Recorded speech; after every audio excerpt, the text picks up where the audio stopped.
Right.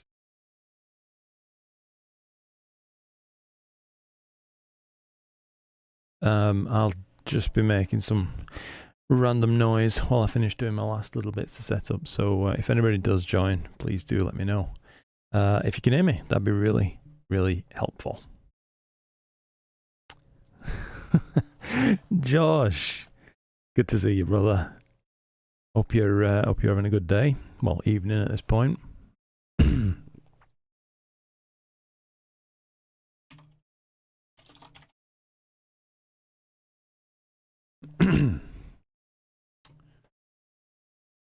Nearly there.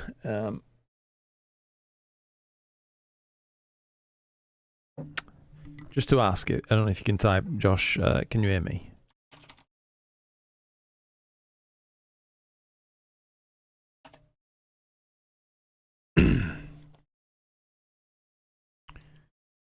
Looks like things are okay, but we can never be sure with this thing. Yes. Oh, here we are. Brilliant. Superb. It's good to see you guys. Thank you very much for letting me know you can hear me. That was the last thing I needed to do. So here we are. We're live. Gonna have a little stream, just having some fun, really catching up on the Discord. I think we can do a bit of live stacking potentially tonight, rather than any one fixed target. I feel like we should hop around a touch with the Edge HD 11 in particular. Try a few planetary nebulae and other various targets and see what they come out like, just while mainly catching up. That's the aim for this one. So we will get set up in a second, but before that I want to say hello to you guys who've joined. Hello there, by the way. Josh, hello again. Daniel's Astrophoto, good evening to you too, mate. I am keeping well, thank you very much. I hope the same for you, of course. Don Key, how's it going, mate? Nice to see you. Currently stuck in a multi-story car park, says Josh.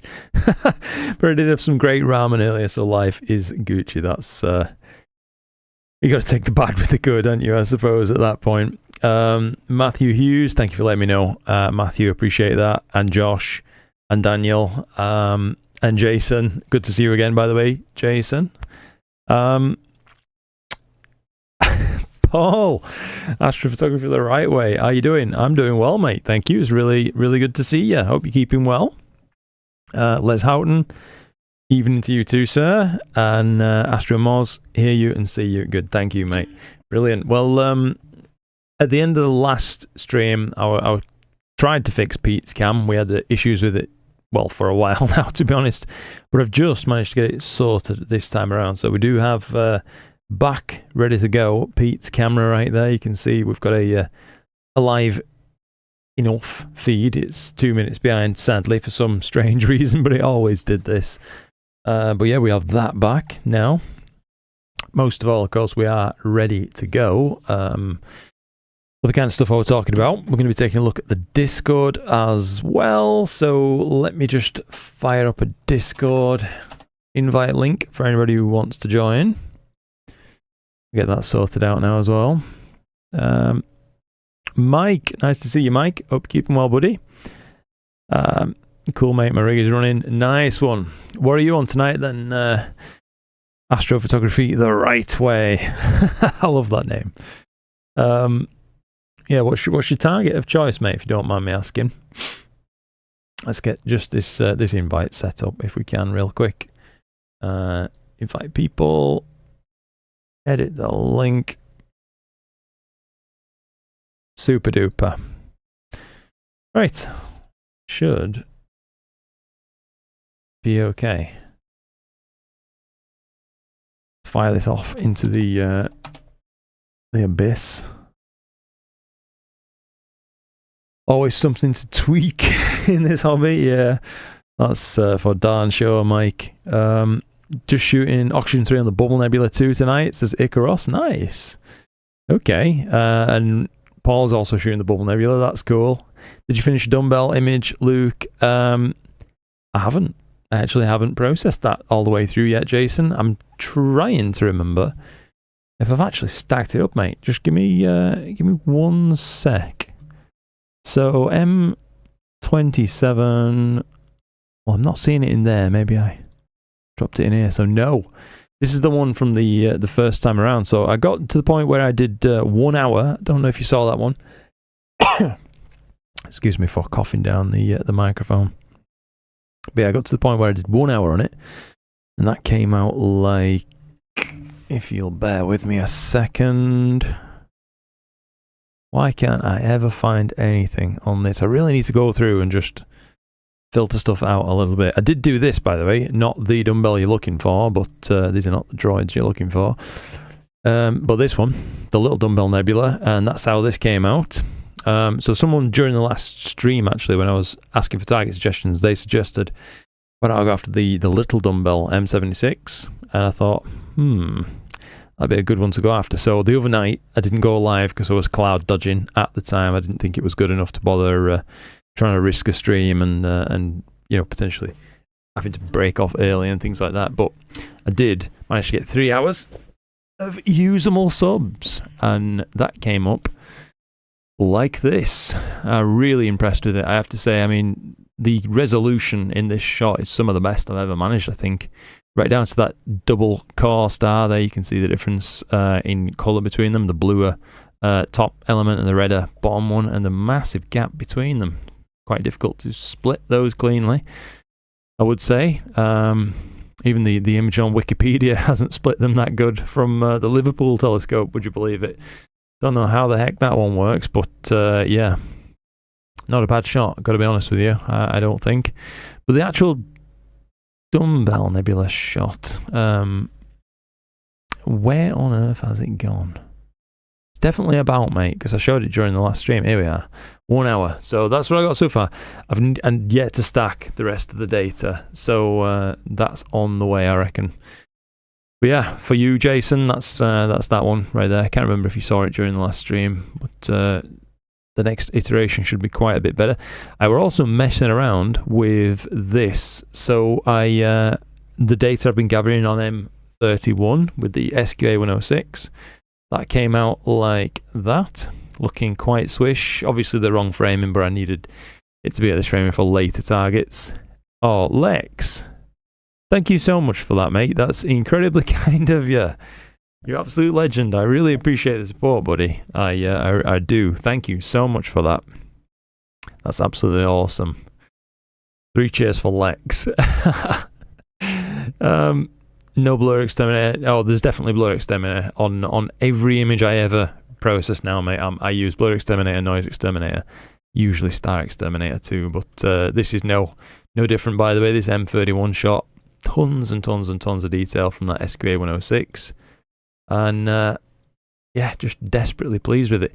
I ended up opting for a very strange, well, I think quite a strange view, like a crop, if you like, of it. And I went for flat plane. Felt like that looked quite nice. So yeah, that's one of the wondrous things about using a massive sensor. Even though the rest of using a massive sensor is a great big pain in the behind, if I'm being honest with you. This is made up of about 125-minute subs. I'm going to share the data at some point soon. I've put it on my Patreon, and that's it so far. But it took hours, basically, from start to finish to get it through. I had 2 failed stacking attempts at it, which wasted a lot of time, and then the third time round I did manage to get it all right, but bloody hell, yeah, it took some time. But we're there now. It's done. Right, let's see. Lex says, hey everybody. Hello there, by the way, Lex, and thank you again, mate. Extremely kind of you. Doing well, still 3 hours before the rig gets fired up. That's good to hear, Mike. Hopefully you can spend some time with us, mate. I'd appreciate that, as always. Astro George, good to catch you live. Good to catch you, mate. Currently image Wolf Ray at 134. That's the one next to the Tulip Nebula, yeah? I had a good few nights here so far. That's super. Happy immune to you all. Thank you, mate. Les says, I've not been tempted by remote imaging. I'm old school with Solar and Luna. I like being on my scope. Yep, me too. I can... So, there's two ways to go about this. I could absolutely see at some point in the future perhaps a remote rig. I really was thinking about it a little while back actually, but well, to be honest with you, I'm having a little bit of an Astro slump. It's nothing desperate, but there's not enough enthusiasm there to go crazy trying to send rigs to Texas or something like that. But yeah, I think one of the things that I do enjoy is being with my rigs and seeing them up and running live and in action right there for me. That said, I can envisage when maybe being able to do some imaging when it's the daytime here in the UK for me and it's night somewhere else might be quite useful. But as it stands right now, I think we're good for quite some time to just keep doing what we're doing, basically. But yeah, I certainly can't knock people who want to do remote, that's for darn certain. Having the curse of Scotland, says Daniel. Oh, clouds are only over my town. Might grab some RGB on M33. Nice one, mate. Yeah. Little dumbbell looks great. Really nice detail. Thank you, Jason. Yeah, mate. I appreciate that. Yeah, I think I answered that, but definitely yes. BlurXTerminator has been used on that. Thank you, Daniel. Thank you again, by the way, Lex. Steve, good to see you, Steve. Hope you're keeping well. And Derry, nice to see you too, mate. Hope you're keeping well also. Little dumbbell. Yes. That's maybe you're lifting with bad form, mate, if you're getting pains in your back. Hey. Saw you 101 on the dumbbell. Ah, okay. So you saw that one in the other stream, Jason. I can't remember if I showed it while you were there or not, mate. But yeah, apparently so. Can't wait to see how it looks when I stack up the rest of the data. That's fair to say. Seeing must have been kind. Mike, I got to be honest, mate. I think it was in between clouds, yes, like I said, but one of the better nights of seeing that I've experienced here. So yeah, I can't complain. Thank you on the Andromeda thing, Moz, by the way. Appreciate that. Currently imaging IC 1805 with the 6-inch f2.8. Very nice. And the Cocoon Nebula with the 6-inch f3.5. Seeing isn't too good at 2.6 arc seconds, but at least it's a clear night up here in Finland. Good stuff, mate. Well, sounds like you're making the most of it, that's for sure. Thank you, Derry. Car is tricky. It is, mate. On my M31, I did deliberately just leave it a little bit anyway. I didn't fully untame it, but I left it a little because I like to see it bright. Do you know what I mean? So I let it go a little bit, even though there's actually the dynamic range in there. Does let it be resolved right down to the core. Preferred the look of it left a bit bright. I think this one I let it go down a little bit dimmer. This is another revision of the data. Or I don't think it's my favourite one. It's just a bit more natural and neutral, perhaps. I actually prefer that version overall, I'd say. But that's just me. Good to see you too, Pisani, by the way. Hope you're keeping well, buddy. Damien, always a pleasure. Are you any clear skies planned? I do wonder. Do you use a rotator to frame between different sessions? So I've got a rotator, an electronic rotator anyway, on my SQA55. That's the scope. That's the one that I'm running with the ASI 2600 Air camera, and I like to leave that one as flexible as possible, really, and that's why I've got the rotator on that one. But to be fair, I think when the enthusiasm kicks back in fully for astrophotography, I may have to buy some more rotators for the rest of my kit to be honest with you, because they are so useful. It's fine doing it all manually, and it does work, and I've done it for years, as have many people, but I don't know. As I progress more and more into astrophotography, I think you're able to refine a little bit more the things that you enjoy and that you don't, just through sheer, experiences, both good and bad. And yeah, some points of automation really, I prefer them, like having an electronic rotator where possible. It's such a nice thing to have. I've been spoiled a little bit, I reckon. Just catch up a little bit. Currently imaging IC 1805. I saw that one, sorry. That's in Finland. I am double reading right here, making it harder for myself. I'm on the Aberdeen coast. It's only 5 miles of coastline with clouds. Imaging the crescent on the Seastar S50 MR Skywatcher 72 ED. We'll stack and compare. Nice. Yeah, I think that's going to be a fun little experiment there, Derry, to be honest. I love doing stuff like that. I think that's when I'm probably having my most fun doing comparisons and such. Lubo, good to see you, mate. Hello from China. Any cats visit your scope while imaging? If I leave the observatory door open, then yes, my own cats will come in and try to like break into this warm room and that kind of thing.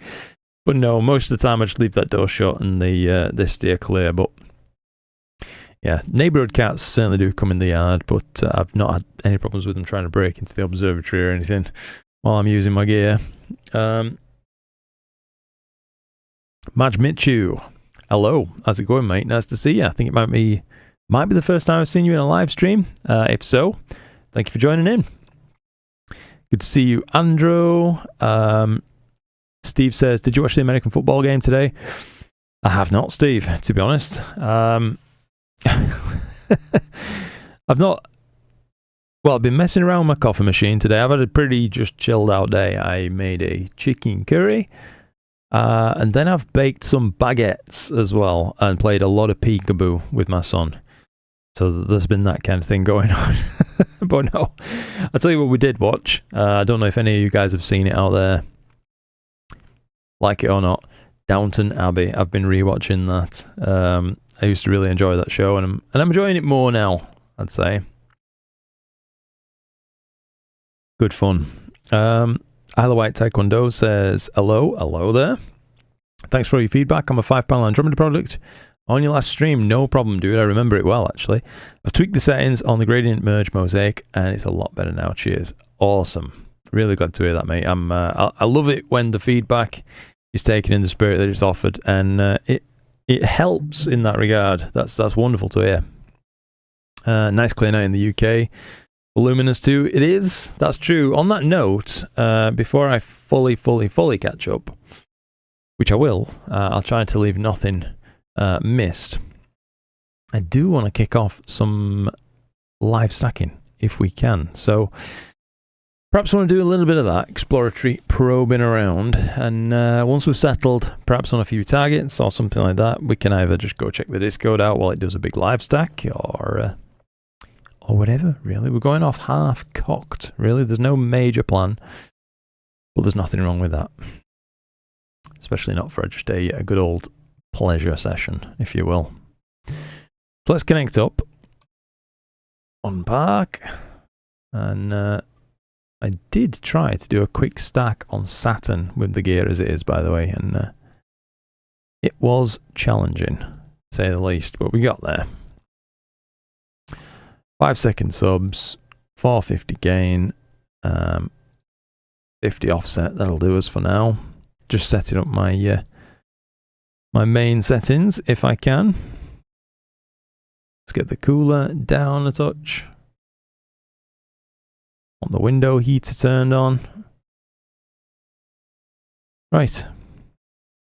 Good stuff.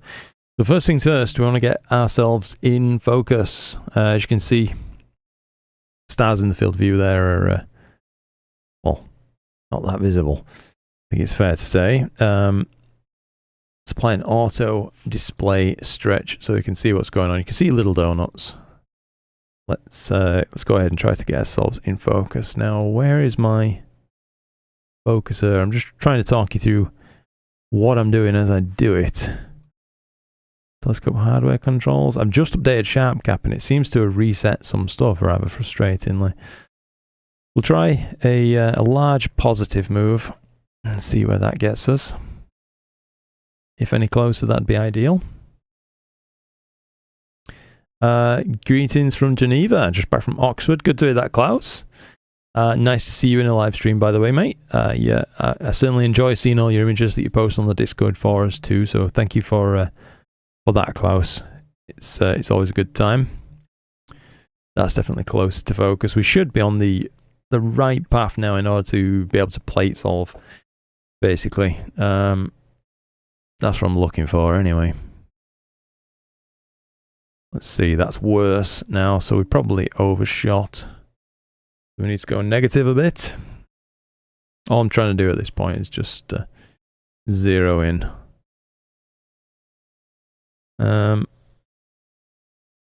Bit more, that goes back to where we were.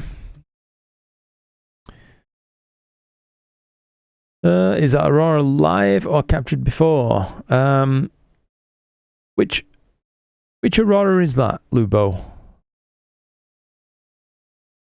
Try one more. We seem to be getting very tight stars now along this side, so don't want to overshoot again in the wrong direction. I think that's certainly going to be good enough.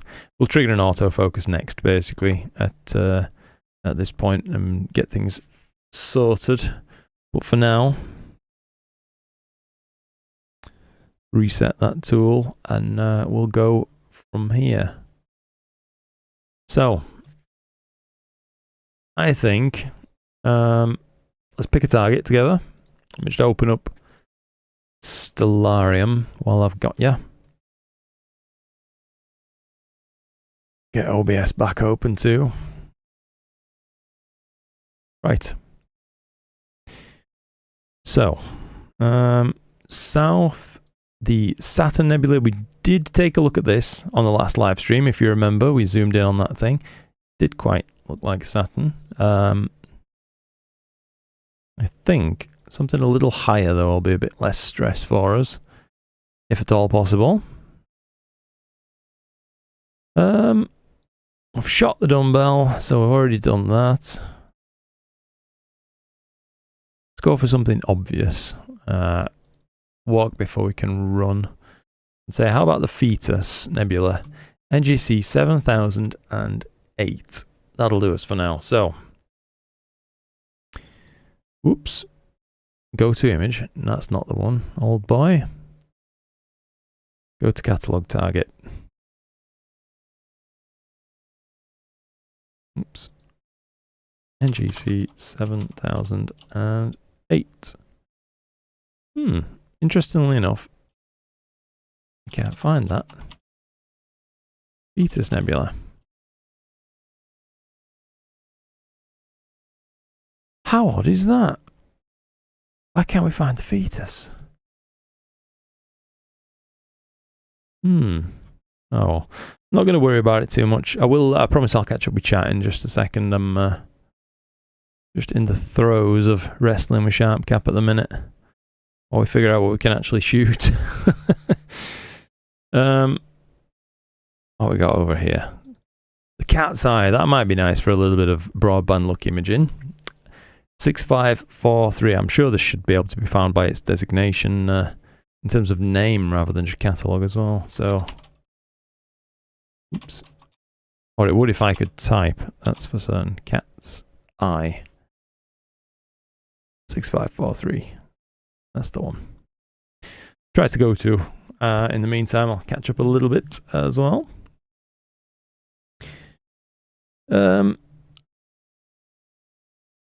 Thinking about you and remote earlier. Okay, Mike. Really big time zone challenge since startup time is about the time you break. Yeah, that's true. Morning routine stuff. So is that about when it falls then, Mike, for setting up?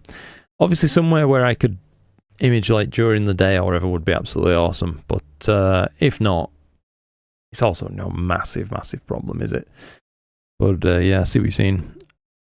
Espen, what's your thought on big refractors? Is it worth it? I think a big quality refractor, if the rest of your rig can support it, you know, a big mount and plenty of room for a large swing that goes with such a long instrument, can be a heck of a lot of fun and can give you some wonderful results. I would ask, though, Espen, have you considered a quality Schmidt Cassegrain? They're much easier to handle, I'd say, than a particularly mammoth refractor, if you're talking like something like a 160 or beyond. I would probably in that case really rather put my money into a Schmidt Cassegrain, as it's just going to be easier day to day to handle and use. With the remote, you can hide the scope time, but that adds, and less satisfaction. That's true. Common issue where I live. Oh, you're answering someone else, got you, sorry. Even the recent sale discount, it still looks expensive on the ads that pop up for me. So is that, are we talking in terms of renting scope time? I'm just wondering. We appear to have had a bit of an issue with this where it's not connected to the mount, I'm assuming. Could have sworn it was. Let's just check the hardware that it's connected to. We've got it on the EQ8 connected. The focuser is connected. Okay.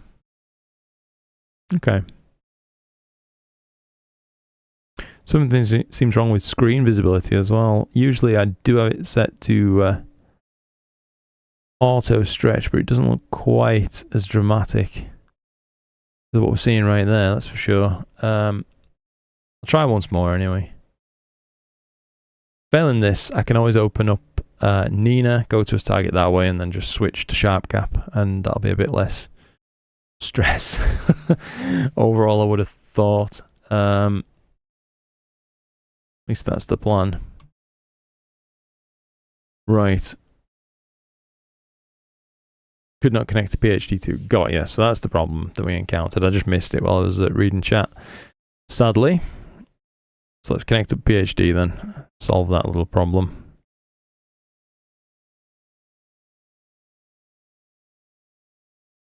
Any others? No, we're okay now. Fair enough. Let's try to catch back up a bit with chat for a second. With an Edge HD 8, when I had good skies to capture the center of the galaxy as a single bright point.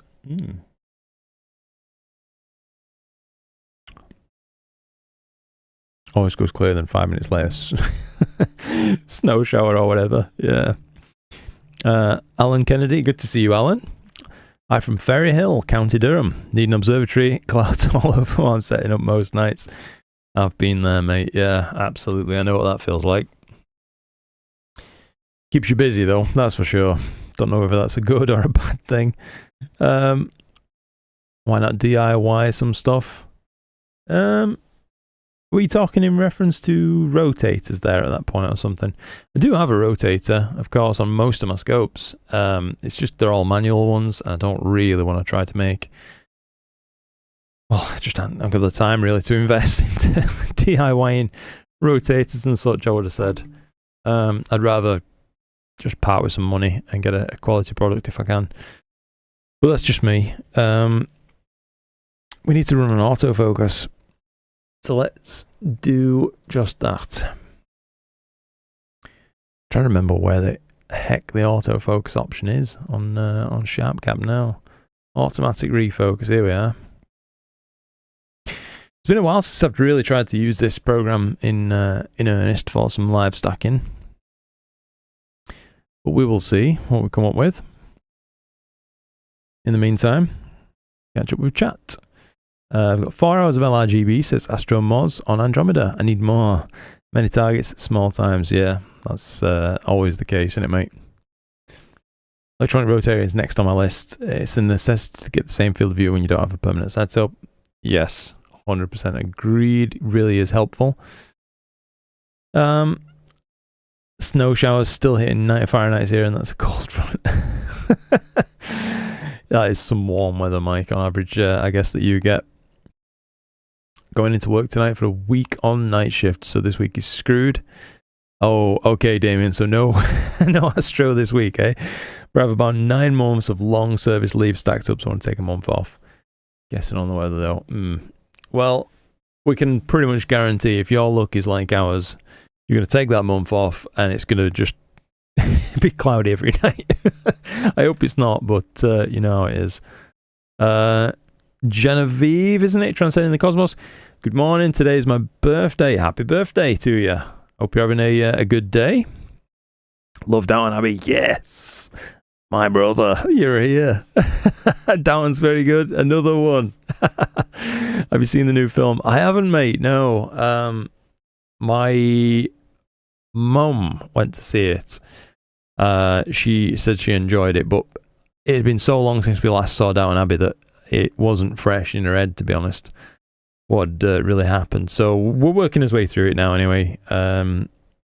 Really enjoying it again, to be honest. It's how can I say now? It's different watching it as an adult rather than, you know, someone who's only just an adult, if you like. When I first time round watched it, it feels, I don't know, just like watching it again. Actually, it's odd. You got a new perspective on things, haven't you, when you're a little bit older. First time on live stream. Good to hear, mate. Yeah, never could join when you were live, but I'm watching a year. Wow. Okay. I hope you've been enjoying my channel then in that time, mate. Any suggestions for filters for QHY163C in Bottle 6 skies? Well, I'd say get yourself 2 filters, really, mate. In general, I think your money should go into a quality dual band filter. And just simply a UV IR cut filter. That would honestly be my advice to you. Don't get suckered in too much with the marketing around light pollution filters and that kind of thing. I just don't think they're anywhere near as effective as they're made out to be. That's me anyway. Wish Down Final was in something besides movie theaters only in the US. Yeah, it's same here, mate. It's just movie theaters for us. So, will I go and watch it if it's still showing? Yep, I will. But yeah, it would be nice if we could have caught it on Netflix or something, I suppose. I'm trying to planetary live stack here. In fact, hang on, was that working? Let me explore this a moment. So, if I just get a smaller region of interest. Because this is obviously quite a bright target. If I can get it visible in single frames, I wonder if I can use like planetary live stack and get anything different. Let's really crank the gain. Maybe go slightly shorter exposures. Alright, that's not overcooked, I would say. Maybe even shorter exposures if we can. And let's try planetary live stack a moment. Wowza. We'll reset those parts of the tool. Can also adjust color. Alright, so it is stacking. Interesting. Wonder if I just apply a little bit on the fine wavelet, what we're going to come up with. Whoa.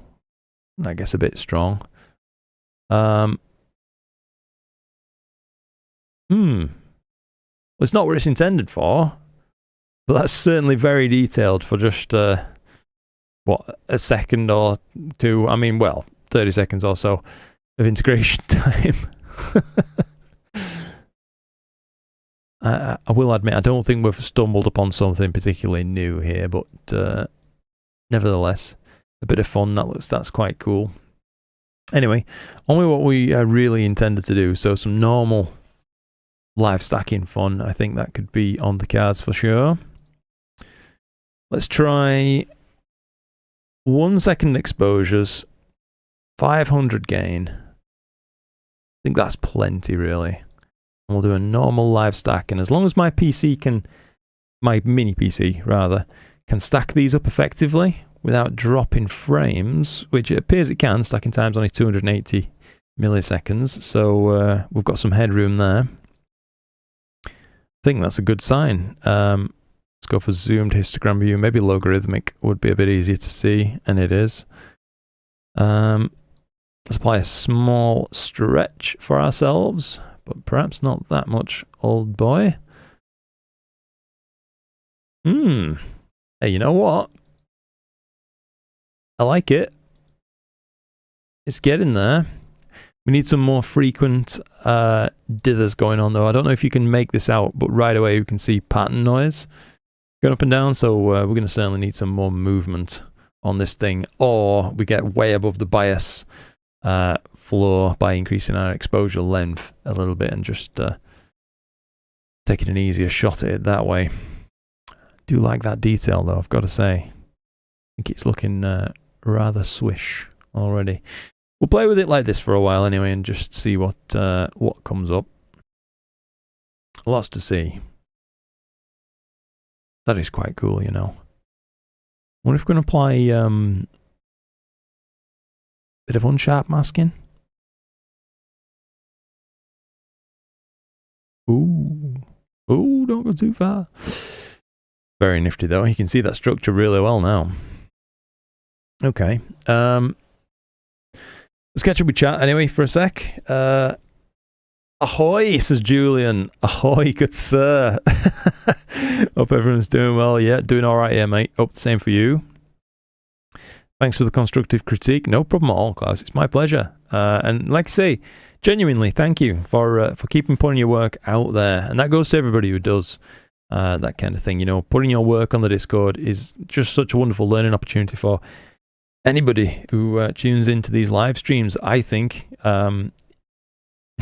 we couldn't do it without you. So yeah, thank you. We always see something new and, you know, something unexpected during them. And I don't know about you guys, but I've said it before, I'll say it again. Every single time we've done one of those critique sessions, I feel like I come away from it having learned something new. So it's always been useful.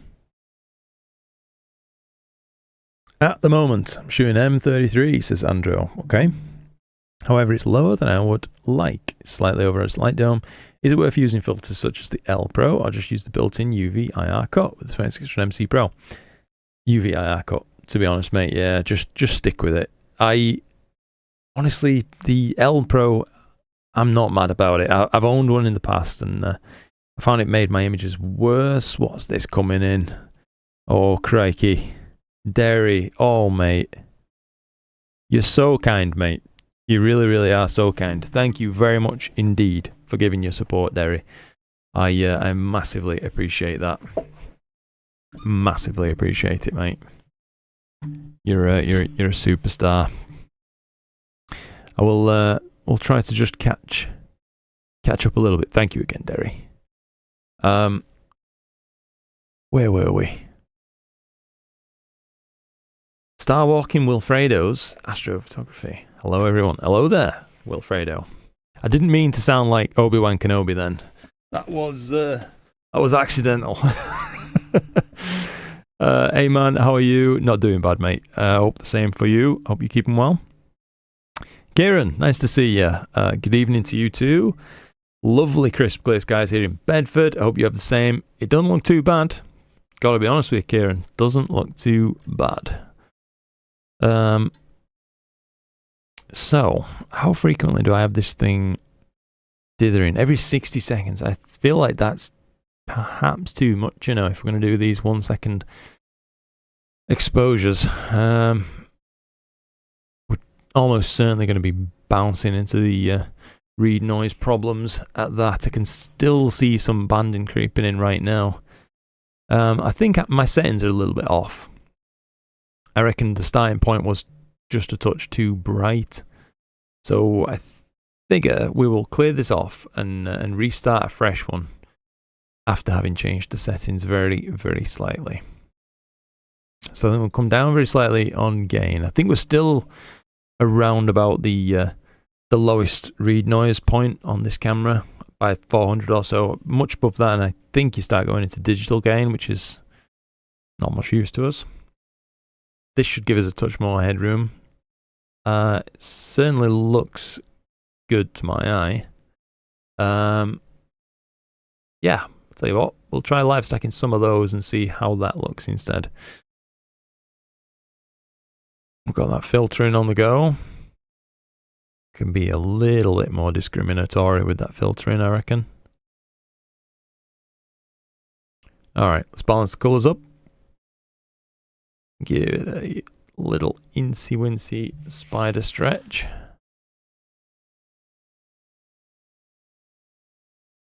Alright. Apologies. I'm using my entire brain cell to try to dial in this stretch. So I can't talk as well at the same time quite so effectively. We'll let that stack a moment, see how that looks with more frequent dithers. Dmitrio Matviev. Vayev? Vayev. Dmitro Matviev. Matviev. I'm so sorry. I am trying my best with your name, Dimitro. But I think we'll just go with Dimitro. Just got myself a C-Star S30, and your processing guides helped me a lot. Just a quick shout out for that. I really appreciate it, buddy. And I promise I'm not taking the mick. I'm trying my best with your name. I'm sure I'd be able to get it with a few more goes. Hey man, how are you? All good. I've just read that one, and I missed the Dimitro message. With renting time, you can pick your rig. A few places do it. Roboscopes for one. Yes, there's nothing wrong with it, absolutely, at all. I know for a lot of people it's a far better fit to be able to rent a rig rather than owning one and trying to set it up each and every night. It's just not always possible, or a good spend of your time in certain cases. But yeah, for me, I've kind of built my whole thing around having the rig in the backyard. That's what it feels like, anyway. Richard Nellia, good to see you, Richard. Hope you're keeping well, buddy. Are you using K-Stars/Ecos? Never tried it, to be honest, mate. Nothing against it, but never tried it.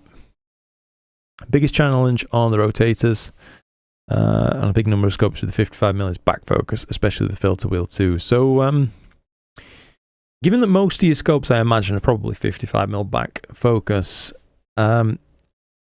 perhaps treat your kind of camera, spacers, or filter drawer if you have them, that kind of thing, or filter wheel, and rotator as one unit that you then transfer between your rigs and leave it set up at 55mm. That's kind of what I would try to do.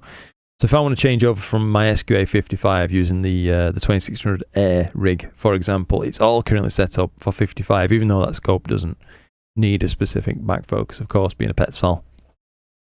But I've got it set up that way anyway, so I can just literally take that off as a discrete unit and then plonk it onto the next scope, and it all doesn't need messing with.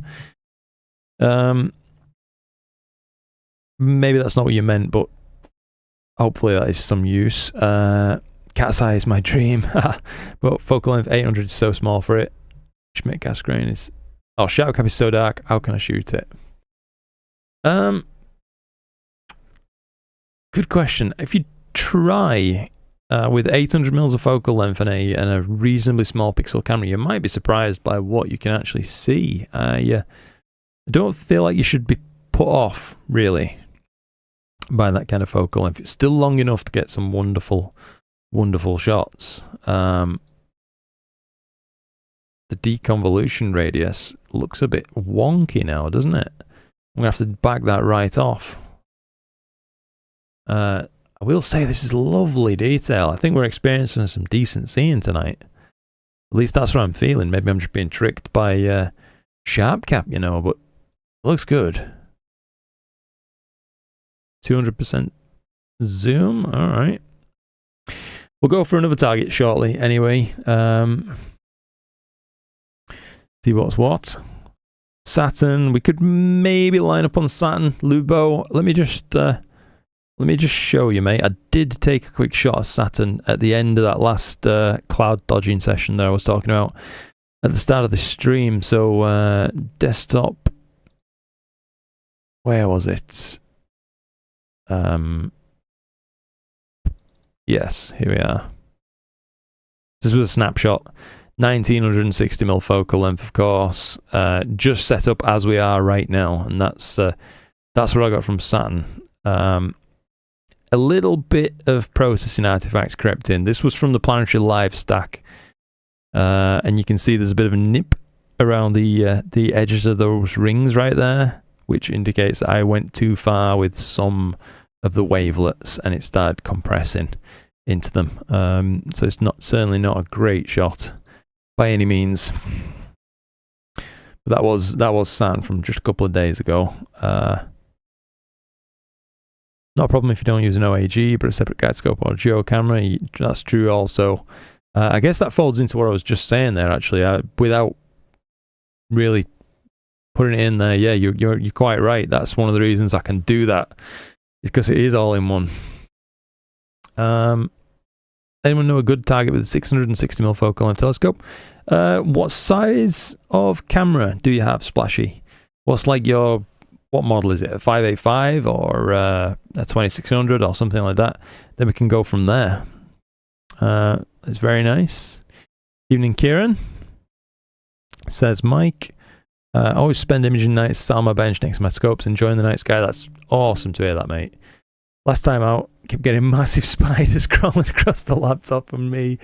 Yeah, that's never nice. I don't miss that. I mean, I didn't certainly spend like ages out there with the scopes, but for some reason, yeah, they just seem to be drawn to you. Or maybe there's just spiders everywhere on a night and you never really have to face it.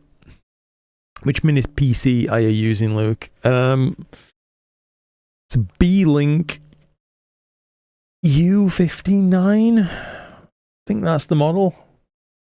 But yeah. And I've got another B-Link on the other rig. That's the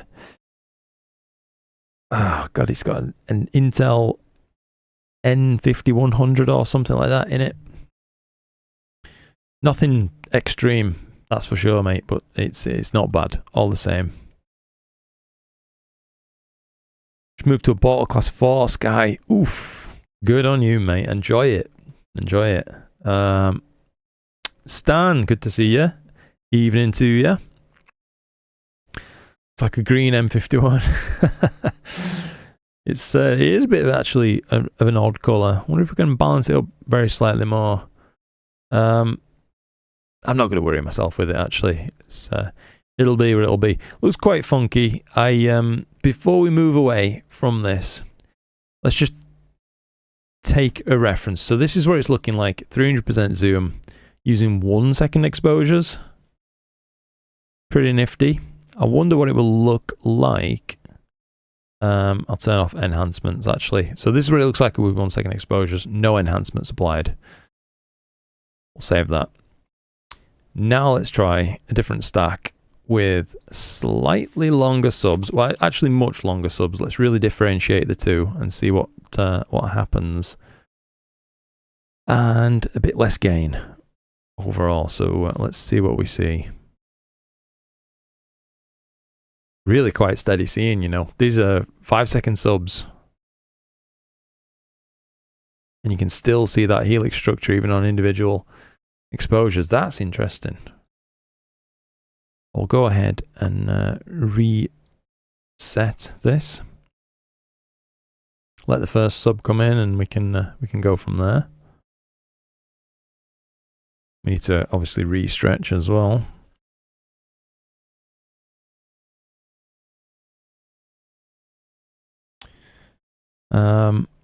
I can probably be a little bit less aggressive with the divot timings as well, but I don't know, I might just leave it as is for now.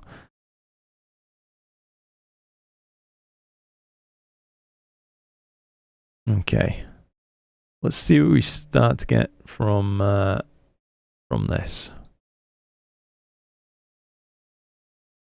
We'll allow that to run for a little while.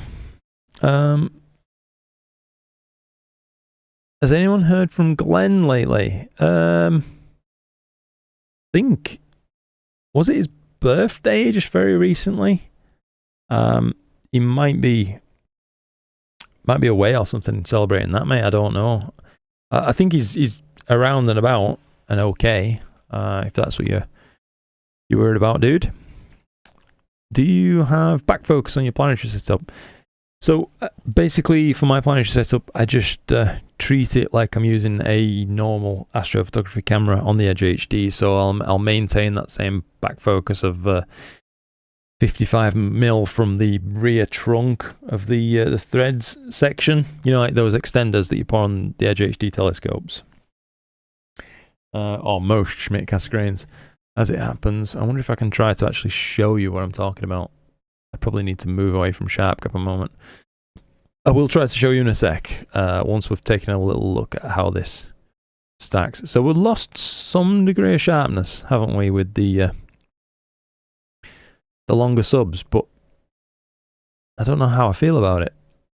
It's also much smoother in a good way. Yeah, I think if we're going for max detail, those shorter subs really need to be it. I wonder how short we can take them though. That's the next question. Because it was taking 280 milliseconds or so to stack each frame. If we took that up to the limit, you know, and had 3 frames per second coming in, no really room for wiggle. I wonder what we'd get then, 1/3 of a second exposures. Because I think that's enough of a test that we can see that it's a little bit softer overall. Let's go ahead and give it a go. We could also increase our stacking rate as long as we're preserving enough stars to stack by dropping the region of interest down a little bit as well. That's another good way to do it. If we try 300 millisecond exposures, I think we're getting into digital gain there, and I'm a little bit reluctant to do that. We'll keep it at 400 and hope that stacking does the trick.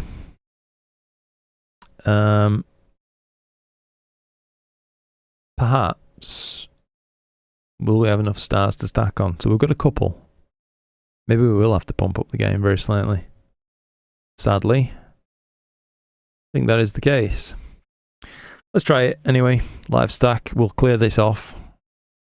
Just a little bit of fun experimentation going on. Hopefully you guys are enjoying seeing what this is. But you can see with the stacking time there, 270 or 290 milliseconds there, one of those was. We're not actually really getting ahead of ourselves with this. So should be able to maintain about this stacking rate without too much trouble. We are successfully stacking, which is the main thing. And it does look kind of sharp. Got to say that. I think we could perhaps be a touch more aggressive with the full width half max filtering as well, if we're really serious about it. Okay. Touch up that background very slightly. Maybe increase the mid levels just a fragment. I don't know about you guys, but that looks sharper to me. I'm just wondering, the last time we made an actual save, that first one we were doing 1 second subs, we were starting to really see some color appearing on these tips, where it's got like a twirl, a red twirl on the ends of it. Will they be too deep in the read noise to be successfully excavated by stacking? I don't know. We'll have to let it get up to the same sort of time frame though, about 4 minutes or something, was it? Thank you again, by the way, Derry, for your very kind donation there, mate. I do appreciate it. I really, really do. SharpCap doesn't care what you're stacking, it just tries to align. You have to hand it to Robin Glover. It's one heck of a program. It is. It is, mate, yeah. I had the pleasure of meeting Robin Glover one day at, which Astro convention was it now? I can't remember. It's unimportant. Anyway, I bought myself a SharpCap hat, though. That's which I thought was quite cool.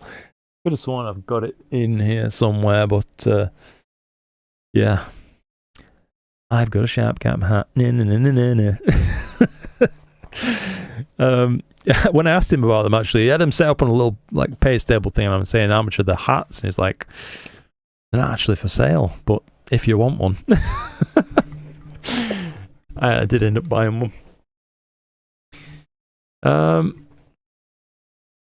You're on the Pac-Man, says Ardley Astro. Nice one. Good to hear it, mate. Good luck on that target. It's a beautiful, beautiful target. 100% agree on the feedback. Switch to RGB on several nebula instead of just narrowband for these clear nights, and they're coming in great. Just wait until I get a bunch of data now. That's awesome to hear that, Mike. Yeah, I do remember last session. I hope I didn't seem too brutal when I was just saying just restart. You know what I mean, with RGB as your main approach. Because if that was okay, I'm glad it's worked out. Thanks so much for the feedback last session. Well, I guess that answers my question. I should have just read the next message, really. No worries at all. No worries at all, Mike. Always a pleasure, mate. According to the weather app, skies should stay clear here in Tipperary until 2 a.m. Woo! Now that is a good little session there, mate. Wishing you the best for it. Really appreciate the feedback as well, says Andrew. That's good to hear, mate. Yeah, I learned a lot and reprocessed M31 from it. Would be interested to hear any new pointers. Absolutely. Yeah, we will be doing that kind of thing. Now, I will ask you, I can't see just yet. Oh, no, I can. What do you reckon? Do these 300 millisecond exposures look meaningfully better than the 1 second subs that we were just doing a moment ago? I tried to bring them up side by side and we can do a little comparison. I reckon that could be fun. So, shout cap tonight, C6, 163 seconds. So we'll let it go for another minute. Then we've got an equal amount of time, basically.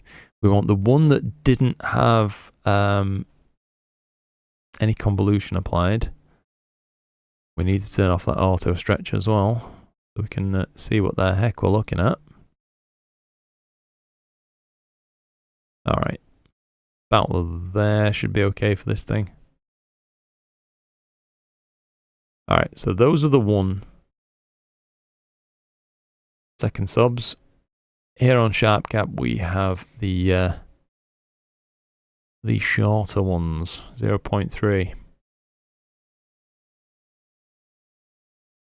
Let's just try to bring them side by side as best we can. Histogram it up a little bit. Oops.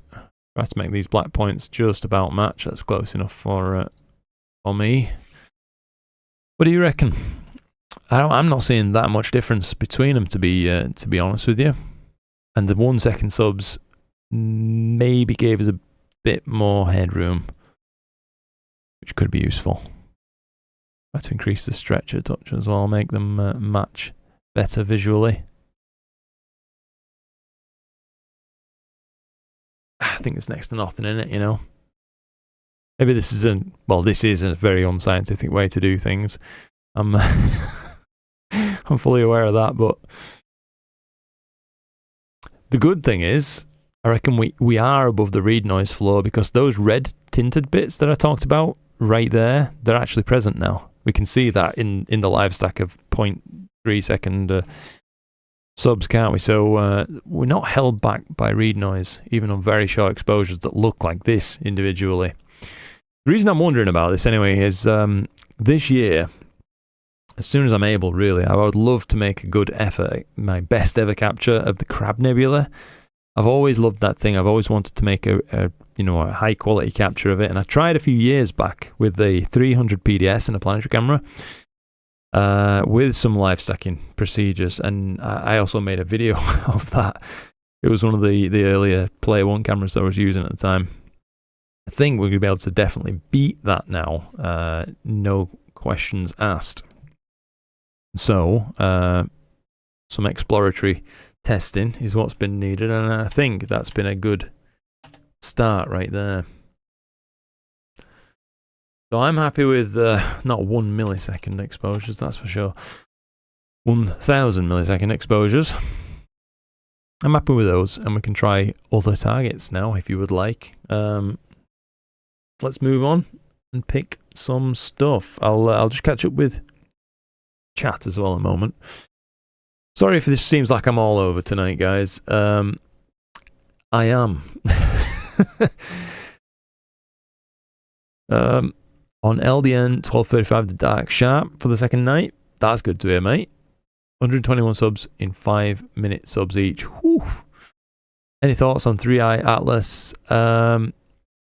No major thoughts on it yet, mate. Is apparently behaving slightly oddly, is it? I've heard. But to be honest, I haven't looked into it enough to have a worthwhile opinion. I wouldn't say yet, Derry, but yeah. Have you got any thoughts about it that you'd like to share with us? I'd love to hear. You got a Canon EOS 20D. Okay, so you're using an APS-C sized camera. I think that's an APS-C one. So at your focal length that you mentioned, someone up above suggested M33 to you, and I think that'd be a great choice, to be honest with you. M33, good target with 660mm. All of Messier's catalog, yeah, basically all of the M objects will fit well. The ones that you can image, at least, anyway, from your location. So Astro and Moz had some good advice for you there, I'd say. Oh, Casey, I've just noticed, bloody hell, mate, coming in hot with the 20 gifted memberships. Holy moly. Thank you so much for that, Casey. That's really, really kind of you. And Chris, I didn't see that you joined as well, mate. It's a sharp cap. That's sharp. That's true. It's a sharp cap that we're capped. That's sharp. Let's catch up with chat properly. Thank you again, Casey, so much for that, mate. You're an absolute, you're a legend, mate, on this channel and in our hearts. I'll tell you that. No, all jokes aside, I really do appreciate it. I'm just a bit all over the place tonight, as you can probably observe. Now we need the next target to be fair, so let's get something selected. Ideally, we would be looking east, but it doesn't really matter too much. I would have liked to have tried a planetary nebula again, as I've really been going after them. What do we got? PK131. A little dumbbell, I've done that. Any major suggestions coming in? Or am I going to have to go it alone? Figure this out. The blue snowball. Hang about. What's this one? That's a... have we tried shooting this before? 7662. No. I've got my notepad here from the last one where we were trying to figure out what to shoot. Alright then, NGC 7662 it is. We'll check that out. So let's just increase our exposure a bit to get us on target. Apologies, once I've got this done, I'll be able to chat properly with you all, of course. Blue snowball. That's what it's all about. Let's try getting on that thing. We'll trigger a new autofocus and we'll get after it. See what we come up with. Where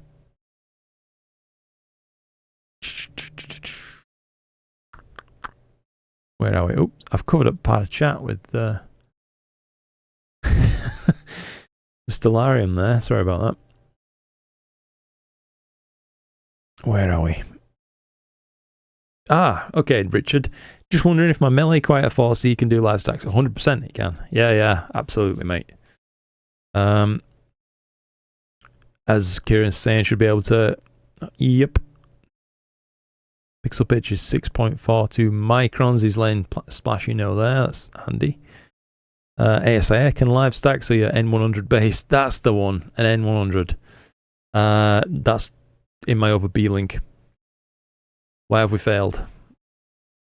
Here comes the trouble. It's a classic scenario. Well, I'll try and increase the gain a little bit. See if we can get a plate solve from this thing. Plate solve and resync. There we go. Go on then. Could not sync, was rejected. Oh, I love astrophotography sometimes. It can be such a pain in the neck. Let's just try going to again and see what we get. Hopefully we can get on it.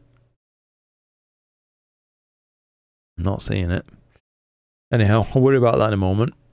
I was more interested in catching up with you guys. We'll give it a go. Well, that's good to hear, Richard. Yeah, I think you'll have some good luck, mate, to be honest. Yeah, check main sharp cap log. What's going on there then? Post solve action. Ah, bugger. Plate solve only. So it knows where it is. That's not the problem. So what is the problem?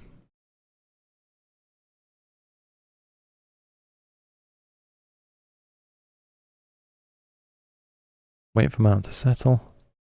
Can't hear no movement. I did say to someone I was going to show what my rig looks like as well in terms of the back focus setup. So a lot of Schmidt Cassegrains. You've got like a large baffle nut on the back, and you can buy a long adapter. Looks like it's going to do this correctly this time. That consumes a lot of the space from the back of the telescope towards your imaging rig, and that gets you closer to the correct amount of back focus. All these is they do have quite a large amount overall. Look at that thing. Wow, that's bloody bright. Let's try those 1 second exposures again. I think that could be interesting to see. Holy moly. Could do with maybe just centering it up a little bit so we're completely on axis with this. Couldn't make much odds, but why not? Let's try a west. Nope. North. Nope. Oh well, I guess that simplifies things. We know it's south and east. Right. Let's kick off a live stack then, I suppose. Autofocus first. What am I talking about? Going crazy here tonight. We're off on a wild one.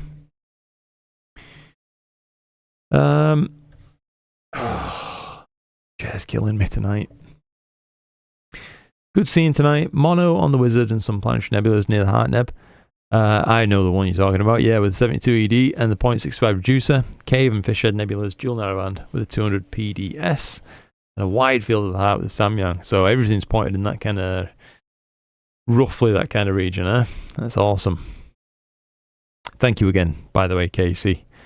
Thank you, mate. Good evening to you indeed. Hope you're having a wonderful day. Welcome aboard, all the new members. Very kindly onboarded by Casey there. Martin says, evening, Martin. Reattempting the Veil tonight, 2-panel mosaic with the Samyang 135 and the TubeTech 585C. Very nice. Ouch. Good luck on that one, mate. So, it's failed its autofocus, interestingly. Maybe it's because it needs a slightly longer exposure to get this figured out. I wonder if that's the case. Probably is. Wouldn't surprise me. We'll try again now with a 4-second exposure and allow it to do things that way. Richard's Astrophotography. Good to see you, Richard. Good evening, everybody. Oh, we're out imaging and watching the live stream simultaneously. It's nice to catch a live stream myself in between my imaging. Currently, Edge HD11 on the Shrimp. Superb, yeah. And I think I saw a comment from you on my YouTube channel just the other day, Richard. You were mentioning you also were having some trouble plate solving at kind of low pointing angles with your rig, so I wasn't alone on that night. We were really difficult for some reason. Gil, how's it going, mate? Good to see you. Hope you're doing well. I am, thank you. Hope the same for you. What's your overall favourite Galaxy Season rig? Ooh, that's a really tough question, Gil. I'm going to have to say, last Galaxy Season I had a really successful time with the Edge HD11, of course, but paired it with a Hyperstar B4 and the 585. That particularly made a high quality combo. I got some very nice shots with it. For example, let me show you. Sure, I've got some hanging around. M51 from the Whirlpool Worries Challenge. But yeah, this was Edge HD and Hyperstar and 585, and that was, 509 millifocal length. Gave a damn fine shot of that Galaxy, I have to say. I made an M63 capture. Just recently shared this on the Discord as well, actually. 800 minutes. This is the latest version of that, but yeah, M63. Lots of that HA showing up. Loads of the flocculent cloud detail. corkscrewing off down into the core. Again, really pleased what you can do. Just, well, really quite a moderate focal length at that point, but a large aperture and a sensitive camera to go along with it. What else did I make quality captures of? M94, so I did that with the SQA. This was another option, drizzled and cropped. Croc's Eye Galaxy. Tons and tons of detail in that. So that's from the 106mm refractor SQA and the 2600 camera, which cropped heavily. Hyperstar M101. So yeah, that gave me a lot to be happy about last Galaxy season. More stuff there. That was a test. I definitely took a longer exposure than that. 516 minutes this one. Again, Hyperstar. But this time around, next Galaxy season, I think I'm going to attempt things with without the Hyperstar and see what we come up with.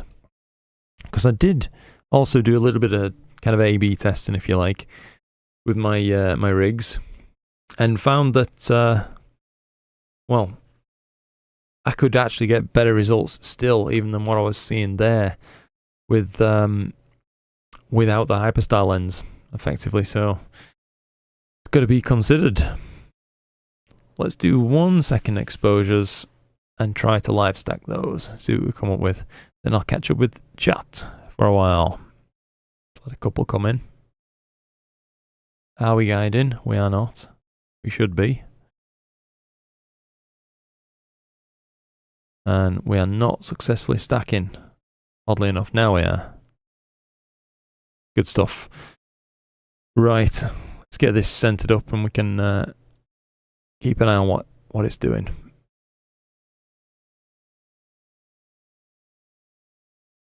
Righty-ho.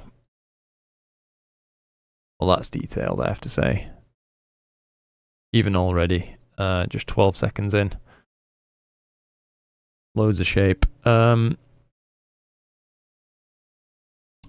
Let's see. Hi, Luke. Hope you're doing well, mate. Thank you, mate. I just answered your question, actually. My brain's gone tonight. Borlow again. All the same, Gil. Straight in with the gifted memberships. I know, mate. Yeah. Crikey. Casey's shown so much support to me, my family, and this channel. It's humbling. It really is. Hey, uppo chap. How you doing, Supra? Nice to see you. Damien K. Short subs is tricky. There'll be a limit, but what lucky imaging is depends on your image train. Yeah. F ratio, you may hit the limit of your scope's resolution and cam pixel size if still a native. Yes, it's all a big balancing act, isn't it? To be honest, at the end of the day, it'd be great if you could just keep going lower and lower and lower, and you know, make your captures with 5 millisecond exposures or something crazy like that. But yeah, as Damien points out, you know, it is tricky. You do need to balance things up. I bought a ZWO 585 Air a couple of months ago. Okay, never used it yet, so maybe should go put that on the Edge 11 tomorrow, thinking targets ahead such as M27 and M1 among others. Well, that's effectively what I've got going on here, mate, and I fully think you would enjoy yourself with it, Richard. I do keep getting pangs to put the 2600 on it or something like that for that slightly bigger field of view, but then at the same time, I think, look, if I'm going after small targets, I want all the sampling ratio in the world for it. You know, traditionally well oversampled is what I'm at now, but I'm seeing benefits from it still, so maybe it's not so oversampled as I would think. Otherwise,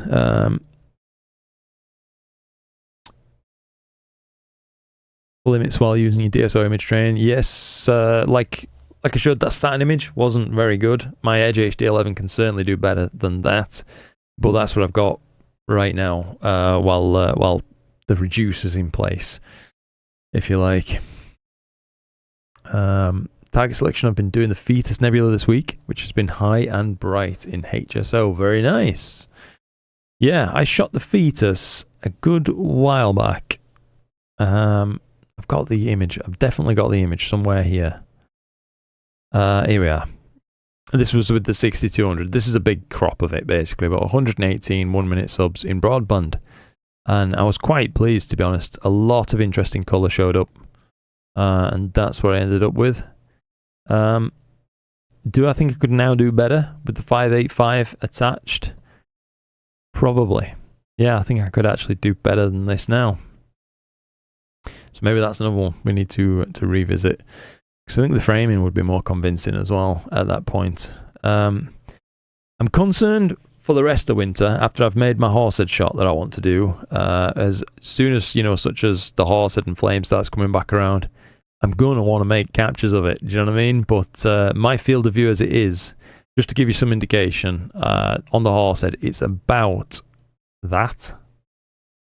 So where my mouse is just going around in a rectangle, it's incredibly restrictive. So I might be a little bit stuffed, really. I think you should build the Edge 8 tonight. It's nice out. Did I miss the last stream? Yes, you missed one stream, Casey. We had a bit of fun. Some brilliant. So we've got some suggestions here. So PK136, Abel 6, Pink Pillar Nebula, fantastic. We can take a look at those. I'm impressed by this, but not blown away completely. So, yeah. I'm open to letting this stack for a couple of minutes. We'll just become slightly less discriminatory on the full width half max filtering, as it appears to have been blocking things up. It certainly wasn't brightness causing it. And then we'll try the next target if we can find it using SharpCap. Yeah, I'm pretty impressed. I wonder what this does look like with a bit of unsharp mask applied. Okay. That's too much. I mean, we're getting loads of ringing and such, but you get the idea before and after. Certainly an interesting target. I get the impression there's some kind of red here and here. It's like a squashed donut, and the midpoint, the part that's closest to its, I'm assuming, the star at the center of it all, it just looks too perfectly placed to not be. I can detect some kind of red there and there. Let's just try to find a reference image of it, shall we? This is the blue snowball, is it?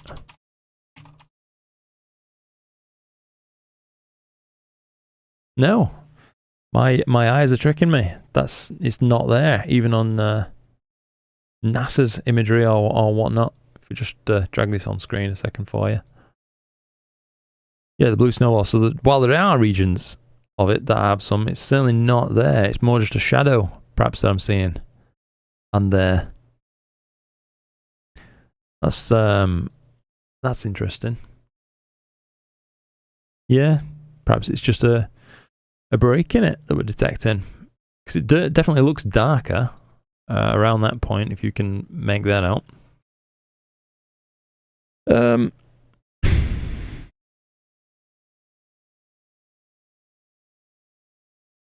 So the pink pillow, I tried to find these, Richard said, and Isla White Taekwondo. So PK136 or Abel 6, let's just see if we can find Abel 6.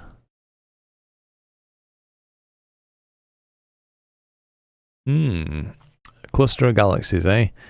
Oh, hang about, old son. Let's get this figured. We may need to put digitized sky survey on so we can see something.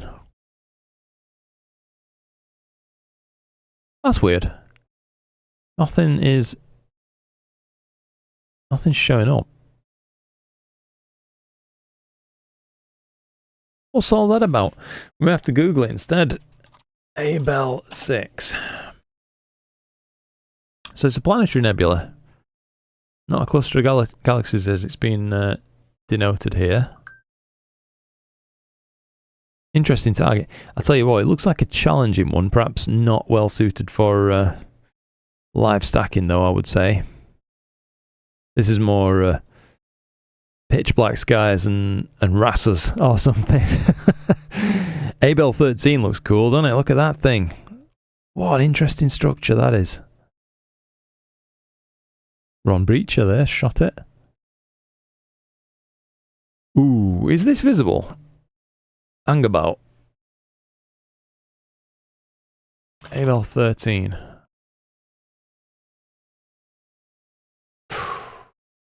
Ooh, it's too low. Is that the right spot? It looks to be. What's its NGC designation? Apologies, I'm just talking aloud to myself, aren't I? But just trying to keep you in the loop while I'm going through this. It must have another designation that we can try to search for it from in case it's there's some mistake. I could have sworn I've seen this thing before.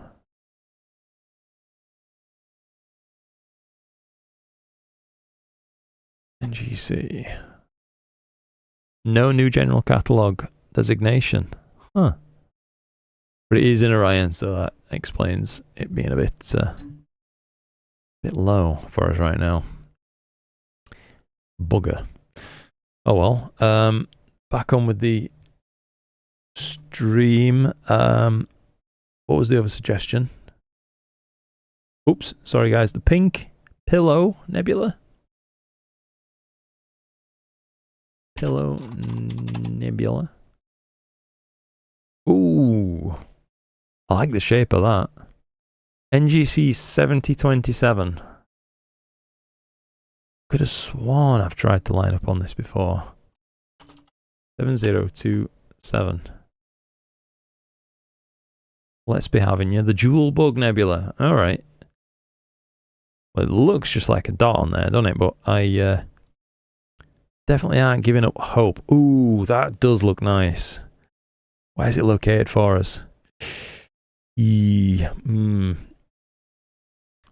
we're going to get on that, we better get on it quick, I'd say. 7027. Let's give it a go. We can't hurt, can it?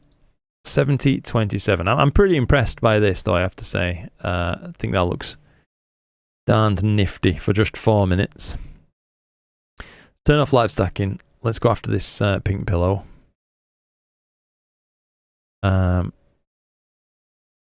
7027. Oh, come on. Oh,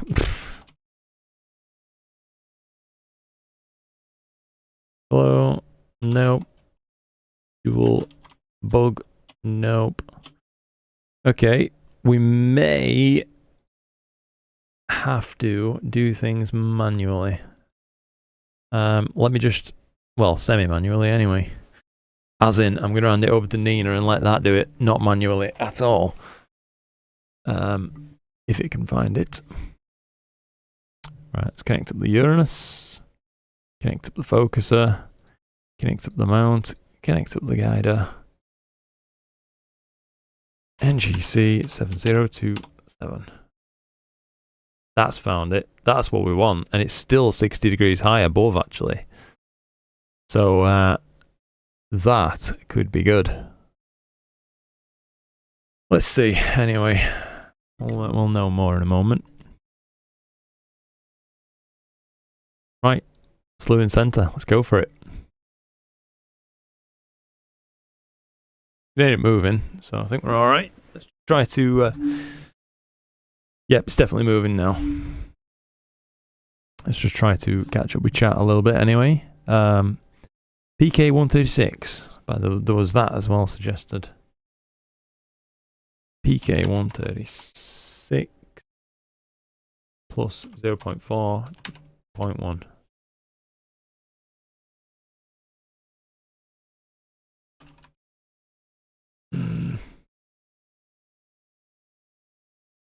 Yeah. Jones Emberson 1. No. That's not it, is it? No, it's not. It was the one we actually looked at before. You gave me the opposite designation for it, Abel 6. This, by the way, just so you can see what I was talking about. Wherever it's gone.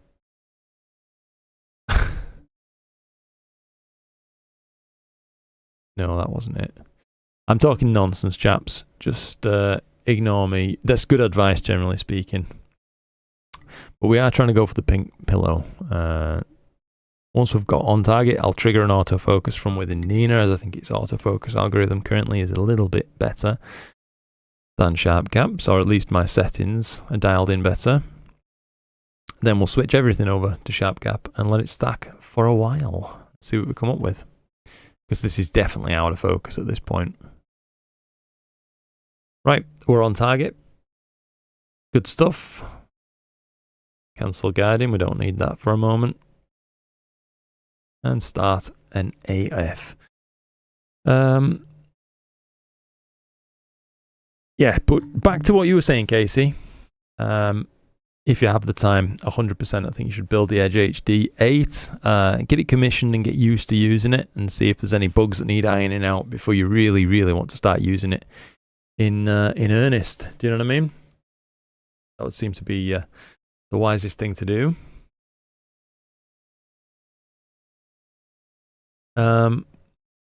Should you try M33? And by the way, good evening, David. I could show you what it would look like just for a moment. I can't frame it, to be honest, mate. It's too big for my field of view. I'll just try to demonstrate that for you. Well, I will once Stellarium loads back up. Right. Where are we, good sirs? Triangulum. Here we are. I'll just zero up. So this is my field of view on the Edge HD. I can only see that bit, which might be interesting, but equally might not. I don't know. Going after, in some cases, you know, some of these nebulous regions within other galaxies is now within reach. I think, as silly as that sounds to say, it's doable. I talked about the horse head and that kind of thing, how that would fit, and I'll try to show you what I was talking about. I'll have to advance time a touch. So when it comes to horse head and flame time, I'll be able to do horse head with this rig as it is. That's it.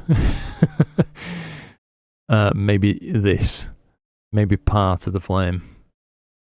So it comes with its drawbacks, that's for sure. You're very limited in what you can actually really go after. Perhaps parts of the rosette might be interesting to see, some of the cosmic zoo. I don't know. It's arguable either way. Certainly this part of the Christmas tree, that could be interesting to shoot. But I'd probably be better off framing it 90 degrees on from where I am right here. But you can see the problem, I guess. I have to be very selective with what I'm going to shoot at this kind of focal length, because just most targets won't fit. Where's the bubble? I have shot it semi-recently, haven't I? But I've completely lost where I'm looking in the night sky, to be honest, for some reason. Got myself all kerfuffled. Let's find it this way. There we are. Wasn't that easier? Yeah, the bubble, that would make an interesting shot, to be honest. But I did make a capture of it, and I was very pleased recently. So as autofocus is finished, we can switch over to sharp cap, by the way. So let's do that. I'll stop talking. Less talky, more capture.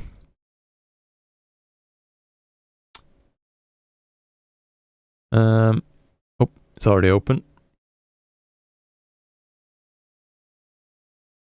Let's kick off this live stack, as long as everything's looking okay, and it is. Is the exposure length long enough, do you think, at that? Or do we need to go with a 2-second exposure for it? But there's more to see with that 2-second sub. But are we going to see too much more smearing? I don't know. Let's stick with the program. Let's go with 1-second subs. talked myself out of it. Talked myself into it, then out of it within the space of 20 seconds. Not bad. I think on these live previews we could stand maybe a fraction more saturation creeping in. We'll see how that looks once we've stacked a few subs up. So we're 10 seconds deep. Our filtering is maybe a tad bit aggressive. Can't say for sure. We don't have any sharpening applied whatsoever at the moment. Let's go to our same 300% view we've been using for the other targets. We might need to take away a touch on the mid-level stretch. Yeah, otherwise it's getting a bit overcooked.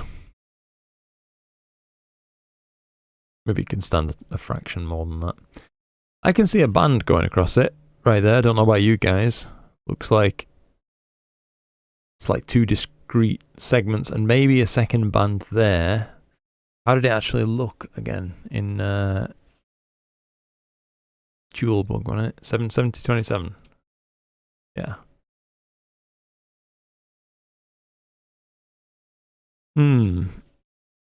Is maybe that what we're seeing? That Ross on the section?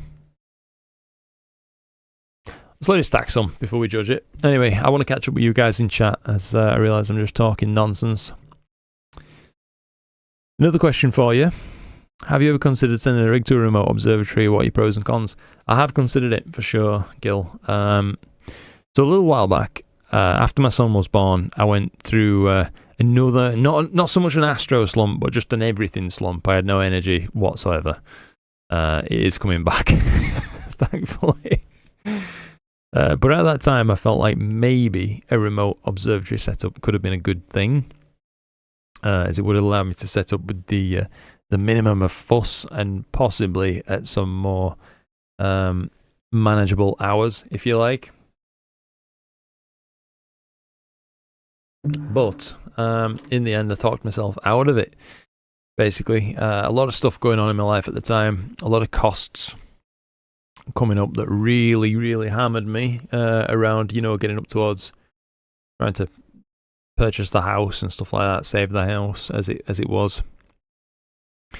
So yeah, I decided it was just not the best choice to make at this point in time, having yet another monthly outgoing cost.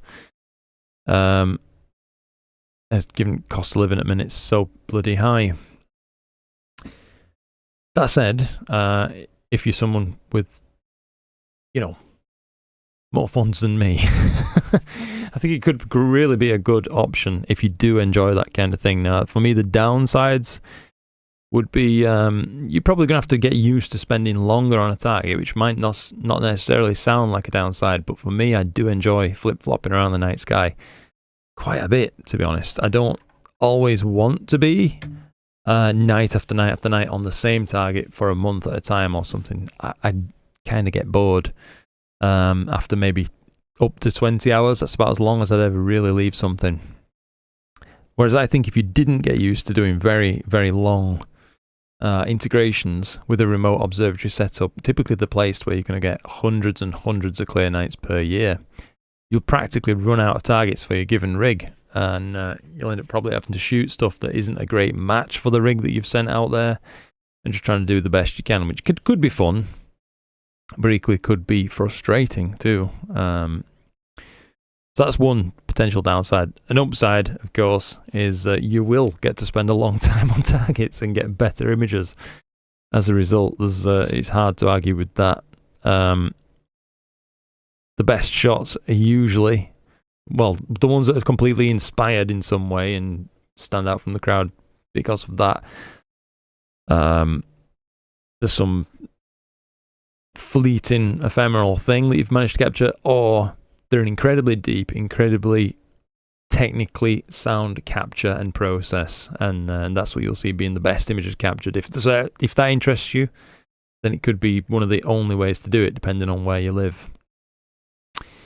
But yeah, it's not for everybody. I don't think. There is something to be said for being with your gear and enjoying it over the seasons, I do think.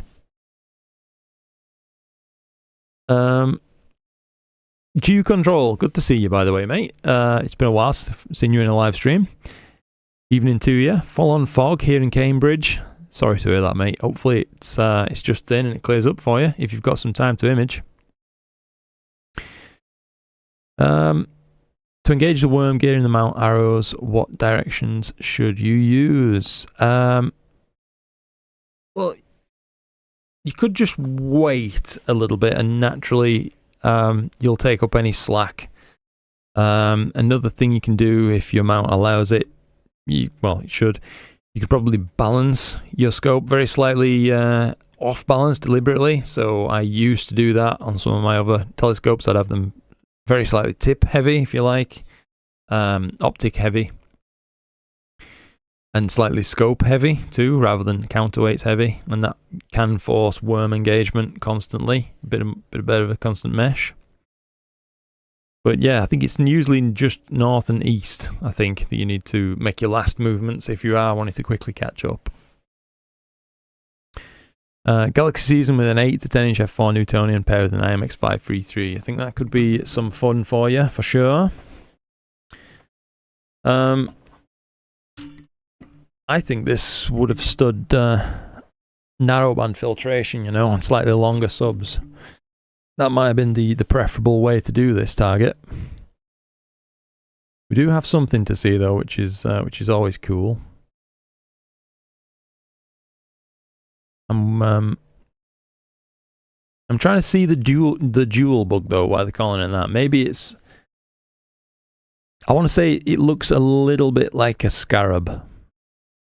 Does anybody else get that? So we've got kind of the wing covers, like part of the carapace there, the head segment, and maybe the glare of the sun on its back. I can sort of see its head and body there. Maybe I am truly going crazy though. Looks a little bit like a scarab to me. I don't know. This is not exactly a scarab, but you get the idea. Oops. Wrong window. Here we are. Yeah. Oops. Come on, Lukey boy. Minimize that one. So see that? Neck. Wings. I think it's more likely I'm probably going a bit loopy. Right, I am ready for the next target if you guys are. I think we've had a feel for this now. It's pretty, but perhaps even still very slightly out of our reach right now. Go ahead and save anyway, and we'll move on to the next target if we've got any suggestions coming up. Good evening, by the way, David. Don't know if I missed that. Easiest way to check out the targets would have been the Aladdin Light website. Okay, Locaton, thank you, by the way. Will you try Lucky Imaging? That's sort of what I'm doing now. I'd say 1 second subs. I'd classify that Lucky Imaging. Reach is incredible, yeah. Milkman, how's it going there, Don, mate? Good evening, Luke. Just found out you were live. Here I am. Always a pleasure. Hope you're doing well. I am, mate. Thank you. Hope the same for you. Getting ready to start imaging soon. Adding more to the Valentine Rose Nebula. Very nice. I'd love to have the focal lengths to do planetary nebulas properly. Do you still have the RASA? I don't have the RASA anymore, Keith. No. Regrettably, I do miss it sometimes, to be honest with you, but this is how these things are, I suppose. And you can't keep absolutely everything, or at least I can't. Even if I had infinite space, which I don't have infinite money. So to make, way for other stuff, some stuff sometimes just has to get sold. But yeah, it's not looking bad, is it, mate? Just processing my data on the Valentine Rose. Whoo, nice one. It's been quite the week of Astro. That's good to hear, mate. If you do want to submit your links, your images rather, to the Discord link above. By the way, we will be taking a look a little bit later tonight. So we're currently just, blasting around the night sky, having some fun. But memes. I want to see any new gear you've got for yourselves. I'd love to go through that. So from this point onwards, we'll be checking out there. And we're going to be checking out some of the new images too that you guys have been submitting, so I can catch up there with you also. Might need a refresh. Astro images. Right. Yeah, so we can catch up here as well. See what you guys have been doing. Could be a bit of fun. In the meantime, I'm going to try to pick another target in just a sec. I'm wondering if NGC 40 is visible. That's like a sweet wrapper or something, if memory serves. The bow tie. It is, you know. Let's try that for a little bit. NGC 40. I think that could be some fun. I'll hit a save on that thing. We'll come off live stacking, disconnect the camera. We'll do all this on where are we? Nina. I'm on the wrong desktop right there. It's getting confusing at this point. I may have to just disconnect, reconnect the camera for it to get it to behave properly. Let's use this tool, NGC 40. Just about to pass Meridian very soon, so I hope we can get on in time anyway and have a look. We can certainly let it track a little bit past Meridian, I would say. It's not too much trouble. But yeah. How about PNG 119.3? Looks like a rift in space. Hang about then. We'll check that out too. Let me just Slewing center to this one. I want to see it for a moment. G119.3 PN. Let me just get it a Google image so we know what we're looking at.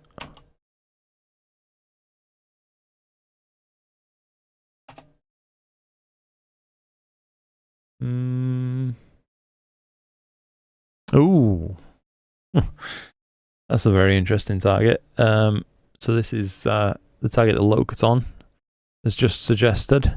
It's a pair of welding goggles. No, it's not. It's this thing here. Like a split. That is quite cool. I like it. I just I wonder if it's reachable for us right now. Once we've located this, PN, does it have a PK? We could maybe find PNG 119.3. Nothing's popping up, is it? To start prompting me, so we're not going to find it that way. PK 119 plus 001. Oh, 01. It's likely the wrong thing, ain't it? Bugger. We'll have a look anyway and see what it pops up with. After we've had a little shot at NGC 40, I do want to just see this thing hit my sensor and take a peek. There it is, and it is indeed doable. So it's high enough we'll be able to see this thing. It'll frame quite well. But all the same, let's trigger this autofocus and stay the course right now. Thank you for that suggestion, Locaton. That's a really interesting target. Never ever shot it before, so that's a totally new one for me. We're gonna break new ground there, thanks to your suggestion. Long focal length would be nice, but requires very accurate tracking. That's why I've decided to stay under 1000mm with all my stuff. Very true. Very true. It's a total pain, is getting your tracking accurate enough for very long focal lengths. That's why one of the reasons I ended up massively overmounting my rig. I reckon it's overmounted anyway on the EQ8. It's got the best chance of giving me usable tracking, basically. That would be a good one, by the way. Yeah, I know you mentioned that, the Aladdin light thing. At least Allen attack won't be an issue with that field of view. There's always a silver lining, isn't there, Kieran? Yeah, true. Thank you for pointing that out. Like a 20-panel mosaic. All I said is still better than the Edge HD11 with 6200 bin 2. Man, I mean, it'd be nice to try and shoot it though at full focal length. I think that would be an interesting shot, I think, Mike. Just been outside to check on my rigs, and my goodness, it's so clear out there. I can see M45 plain as day. Mate, Derry, I did the same thing, you know, before going live. I was just finishing setting up the SQA55 rig, and by the time I'd finished polar aligning, my eyes had adjusted, and I looked across, and sure enough, M45, and that's a good feeling, because when you start seeing M45 popping up, I know that we're not far off, you know, Taurus and Orion and all the rest of it coming up. Really lets you know the seasons are changing. This is in focus well now, so we're good to go. Let's crack open a fresh can of Sharp Cap. We will go with these 1 second subs if we can. Ooh. It's very, very dim with 1 second. Shall we try it? Let's see what we come up with anyway. We'll clear the live stack. Let's make sure everything's all good. We're well within the realms of our settings. May take a bit more of an aggressive stretch to see this one. And sure enough, there she blows. 12 seconds in, we can see it. Drop that saturation back down. I know I said that I think we should add some, but I was wrong. I'm certainly seeing some issues with read noise, perhaps, or hot pixeling or something smattered around the image. It looks very odd on this one. I'm wondering if we perhaps ought to go with slightly longer exposures, you know, and just bite the bullet. Not too much longer, but slightly longer. Try 2 seconds. See what that brings us. This brought us increased full width half maxes, as predictably as that would have happened. Let's go ahead and re-stretch this thing now. Don't want any enhancements. That's looking quite promising, I have to say. Be very interesting to see what this this rift thing looks like, though. I'm tempted to say we should devote the rest of the night to that suggestion by Locaton. Once we're on it, if it looks like something we can actually do, that could be a sweet one for us to try. I'm all for that kind of thing, you know, these fresh targets. That gives us a good opportunity anyway to kick that thing into action and then, well, do the Discord thing.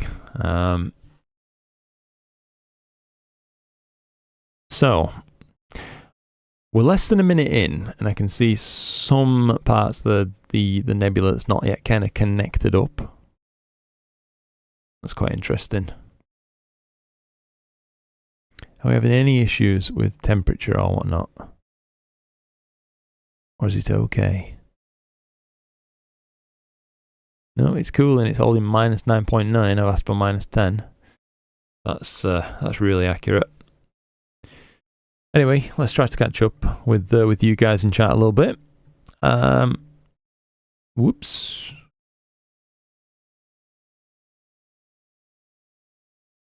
Hey everybody, Astro. Good to see you, by the way, mate. Nice to see you. Anyone ever talk to Astro Biscuit? I've not spoke to him per se, no. But yeah, I love what he does, mate. He makes some fantastic videos. Just woke up to join the stream. Oh, bro. That's incredible. That's dedication if ever I've seen it. Appreciate that, mate.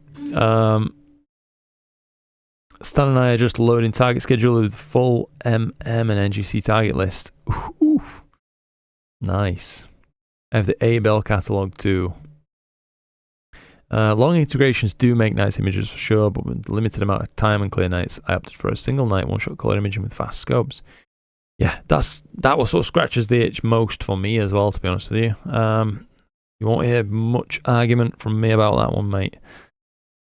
I am intrigued to see just how much of this is being lost due to read noise or whatever the heck else is going on, you know. I'm not entirely satisfied that that's working as well as it could, this stack for NGC40. So, how's about we we'll reset this stack. We'll have one more quick crack at it and see what we can see with. Let's go 5 second subs, 400 gain.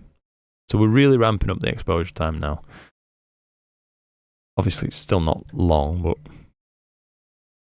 it'd be interesting to see if we can see more structure, basically. I'll hit live stack. We can save the previous one. Clear this one. Go again. And see what we get.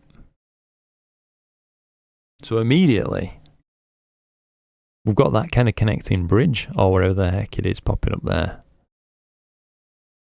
That is interesting. So some of this nebula is very bright, and some of it's actually really quite faint, it seems. I don't know why I'm saying that like it's some revelation, because I suppose most nebulae are like that, but it's just been interesting to do some live stacking, I think, and see the effects of very short exposures and then slightly longer exposures. Live. There we go. Back to 5 seconds. I wondered why it went to 2 seconds then. My son is at 85 hours now on the Squid and Cable. What? That's enormous, mate. Good on your son. I'd love to see his image when he's done with it, by the way. Does he ever pop in the channel and the Discord or anything like that, Milkman? Can I ask for some advice? Of course. City Space Astro. I'm thinking of buying an IMX571 mono camera. Do you have a preference from the lots that are available? Wow. It's a tough question. So depending on what the rest of your rig looks like, it might better inform us as to what could be the right option to go with. I will say that any of them are going to give you almost identical images from one another. I know that they claim to have all this different deeper full well gain modes and all sorts of this and that. The fact of the matter is, if you took every single model of IMX571 on the market and lined up the images from them side by side, you're not going to be able to pick the difference really between them in a blind test. So yeah, don't worry too much.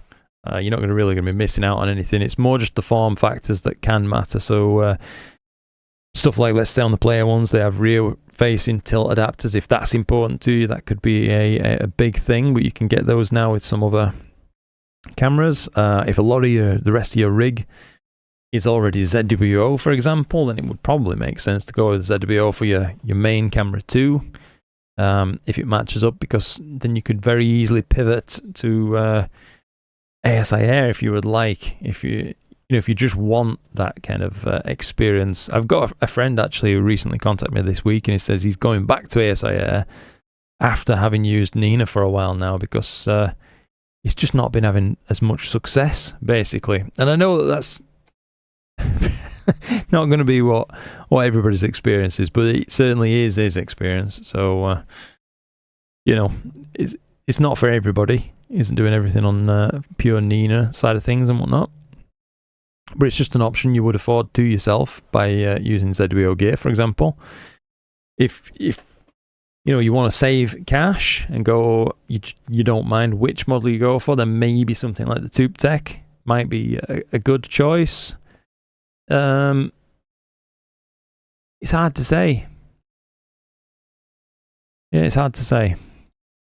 If you tell us a little bit more about the rest of your gear, though, I'm sure we can perhaps give you a better bit of information. 0.3 seconds instead of 1 second, maximum half a second. Possibly, mate. We were shooting the pillow at that. So I'm satisfied at that anyway. I really am desperate to see this rift thing actually now. So we're going to bug off from SharpCap for a second.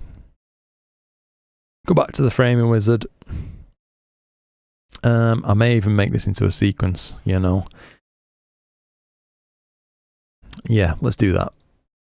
Let's set up a big dirty loop for it and see what we get. Try some 60-second subs. Dithered every 4 minutes or so. That'll be plenty. Rift. I'll know what it is then. Let's go. I know it's going to just go ahead and do that and then flip immediately, but I'm impatient. I want to see it.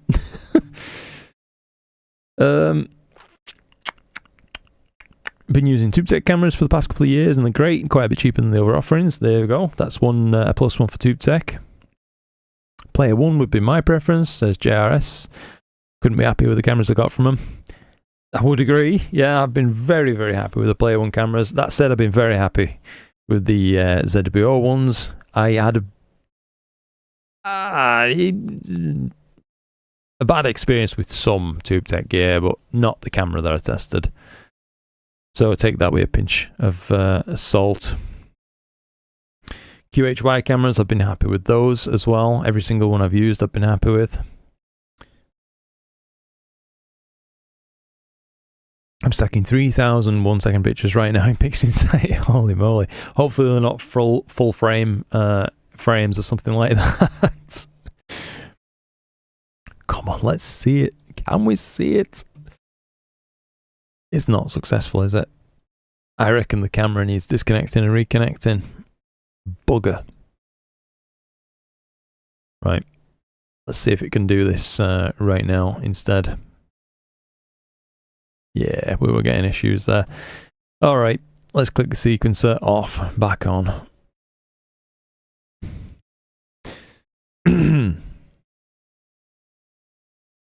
TubeTech's definitely the cheapest, yeah.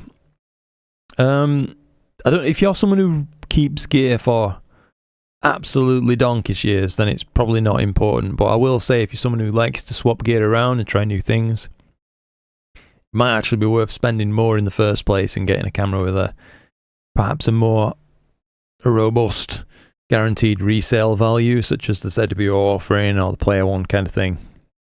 You're going to find it easier to sell them on if you are someone who changes gear around frequently. But again, that's not important if you're someone who keeps gear for ages. Nice to see you, by the way, Brody. Hope you're doing well, buddy. It's Amy says, do it now. Do the lemon slice nebula.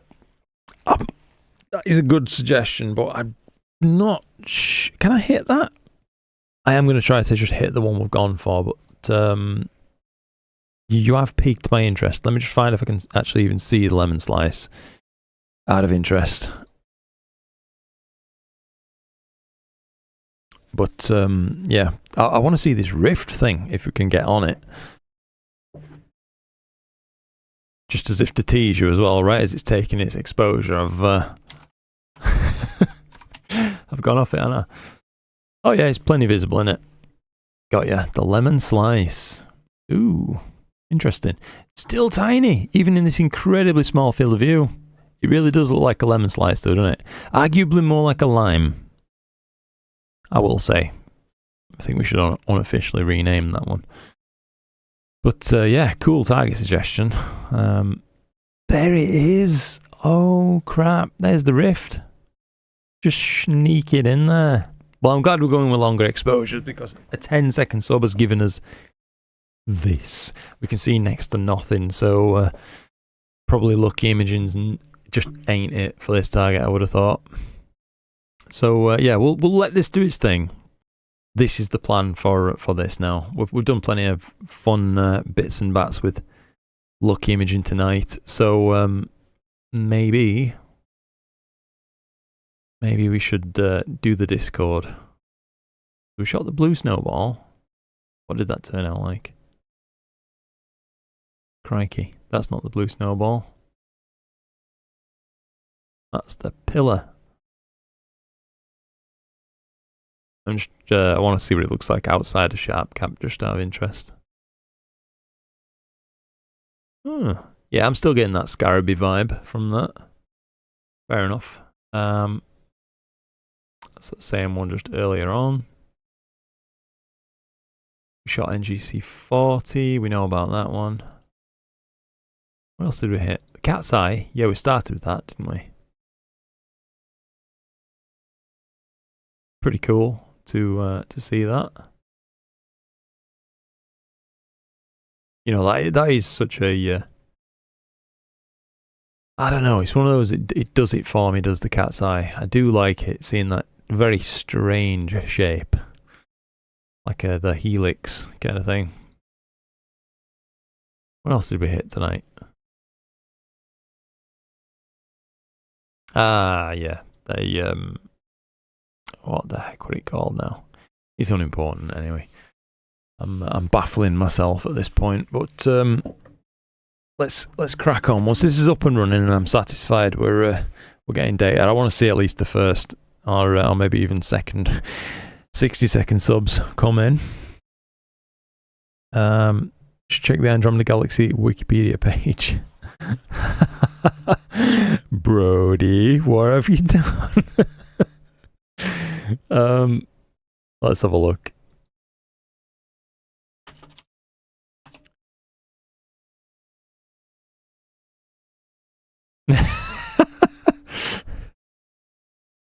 Well. That looks familiar, Brody. Brody Wesner. Good on you, mate. Why not? Coffin hell. Can't believe you've done that. That's fun. Oh, man. Yeah, that's... I've enjoyed that. Cheers, Brody. Discord's always fun. It is. Yeah, it's nice to see it. What you guys have been getting up to. NGC4361 says, Joel, hang about, Joel. What's that one look like as well? Let me just... NGC4631. Ah! The whale and the hockey stick. Yeah, that's something we can shoot at some point. I don't even know if that would fit in my field of view. You know, you've... let me just, for my own sake, just check this out. Whale Galaxy. Let's see if it would have even fitted.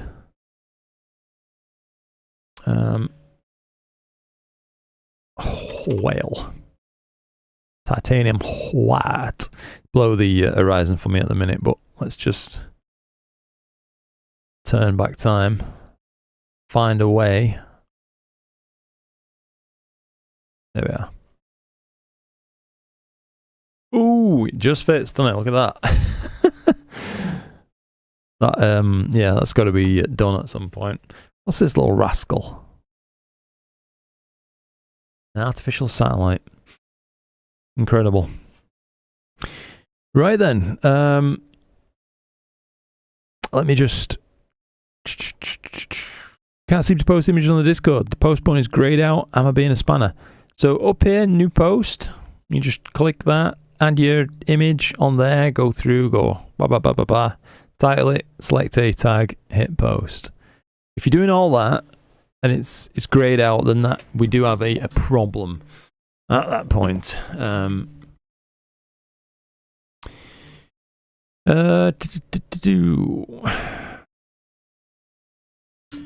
Let me just try to get comfortable. I'm really fighting it tonight, this chair.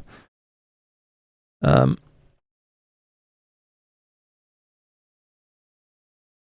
you make it to 2.5 seconds? Sorry, Amy. I've been an absolute mile behind on chat, as I'm sure you're noticing at this point while I'm replying to messages that are like 10 minutes old. Sam, evening/morning to you too, mate. Can't seem to post images on the Discord yet. I selected one of the tags. Thank you, Stan. Stan's all over it. I should have known. Really appreciate the help, by the way, from you guys, the mods. It's It's awesome. Hi Luke, did you see SETI Astro's latest video regarding the use of SCNR when image processing? I skimmed it, mate, to be honest. I did. Yeah, I saw how it could be destructive to data, but I never use it that way anyway, so it's more just like a last minute touch. For example, where he himself said it's okay, you know what I mean? But yeah, is that kind of, you know, hopefully it's not changed anything too much for you. It's really useful that Frank in it, I think. It puts these videos out with such deep explanations. Yeah, I don't think it changes anything with my current approach to stuff where I'm not applying SCNR early. It's more just very late on for final color tweaks. It's never full power. It's usually like a 0.35, 0.45, something like that application, just to pull things back into square, if you like. Is there a file size limit? There is. By the way, Richard, if you get the chance to save as a PNG, it's always better on Discord. For some reason, it seems to double compress JPEGs or something like that, mate, and it leads to less than optimal results. Yeah, 10 meg unless you have nitro, pop up with a warning. Yeah, we'll let you know, like Kieran says.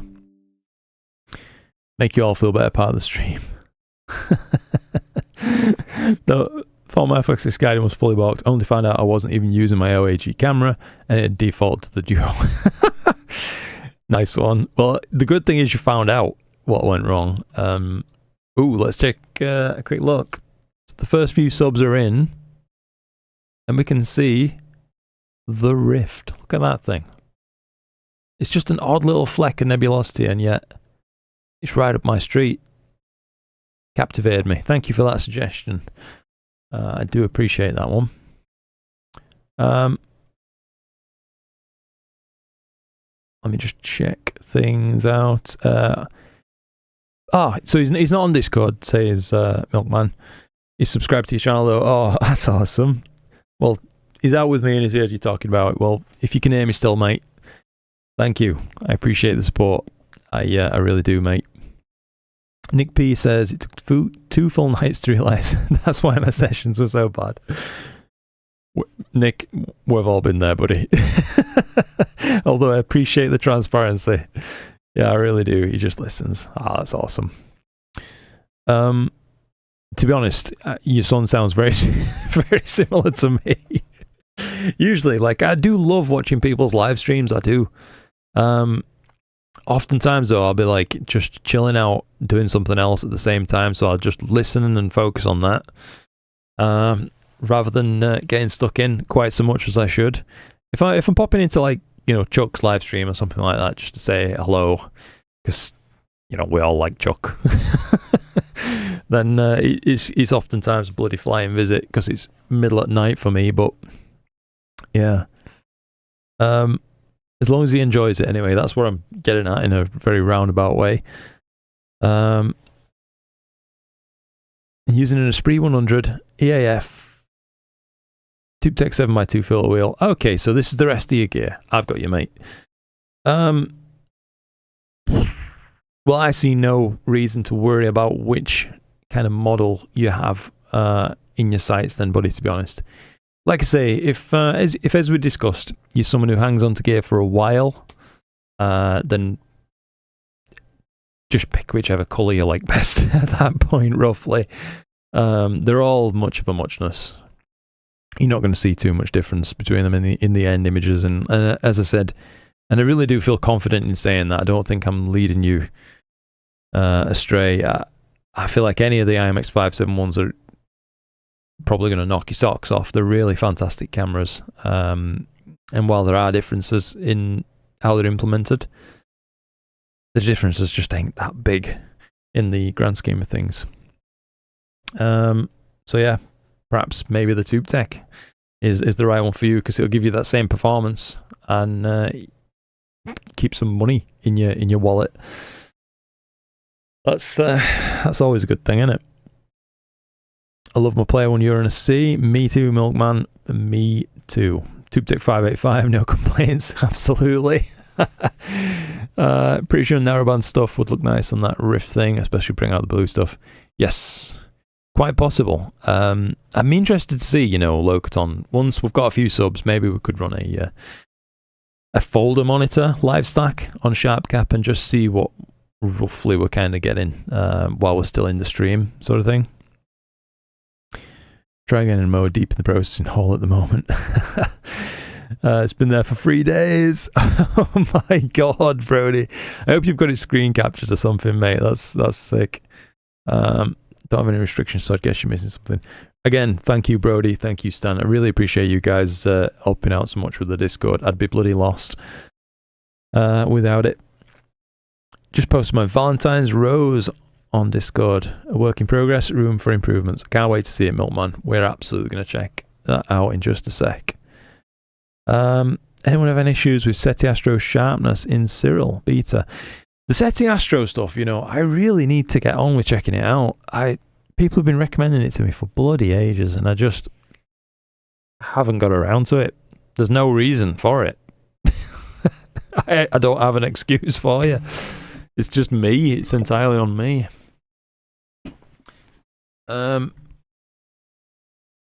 That's the Cartman Nebula. It looks like Cartman from South Park.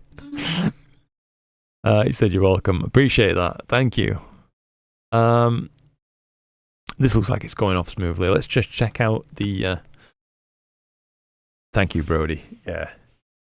100%, mate. Thank you. Like I say, if it wasn't for you guys, we still wouldn't have a Discord.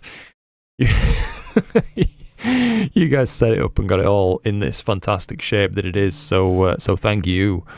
I think it's only fair to say that.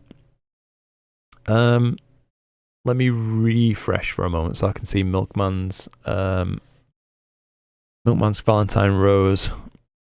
Oh, mate!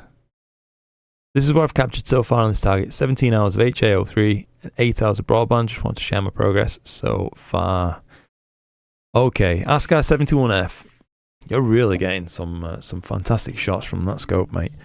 Uranus C Pro, IMX585, anti-halo, dual narrowband filter from Player One. Love that filter. And UV-IR cut for the broadband stuff. It's beautiful, Milkman. I think, honestly, I think your touch on the colours on this thing is absolutely astonishing. I really do. This one speaks to me. How can I put it? These like lazy pinks that are just creeping through there just look effortless. Nothing looks forced. Yeah. That's a corker. I love the amount of background dust as well that's coming through. And also you can see some wisps of such and such flying in down here. Clearly some HA. Almost looks like it's connected very tenuously by but a thread over there. Where I can see something. Yeah, absolutely wonderful. I love that. I particularly like the kind of lagoon blue you've chose for the center of it as well, right there. Superb. Just superb on that one, Milkman. Thank you for sharing that, mate. Yeah, hats off to you. Ooh, this one's from Mike 3 minutes ago. Edge HD 11, 0.7 reducer. So this is what you were talking about with the 6200 and bin 2. Right. Here's the field of view we were chatting about. Still with the reducer. RC Astro tools and a lot of Luke's processing icons. Processing videos. Okay. Not retouched since early in the year with the latest critiques and feedbacks. Gotcha. Okay. Beautiful detail, Mike. I've got to say that. So one thing we can touch upon straight away, of course. This is LRGB, HA, sulfur, and oxygen. Potentially, you may want to try, if you are still here, Mike, you may want to try processing this without the sulfur, without the oxygen, and just go for the LRGB, HA, and see what that looks like. Because this target in particular, I've tried it before in SHO standard and didn't find the hydrogen really, the oxygen or the sulfur to be that helpful. You can get a beautiful image, don't get me wrong, but I'd love to see this quality of data reprocessed with the LRGBHA kind of approach. That's just me. Now, if you want some more feedback, Mike, as I know you often ask for it and you're comfortable receiving it, so I'll give it you.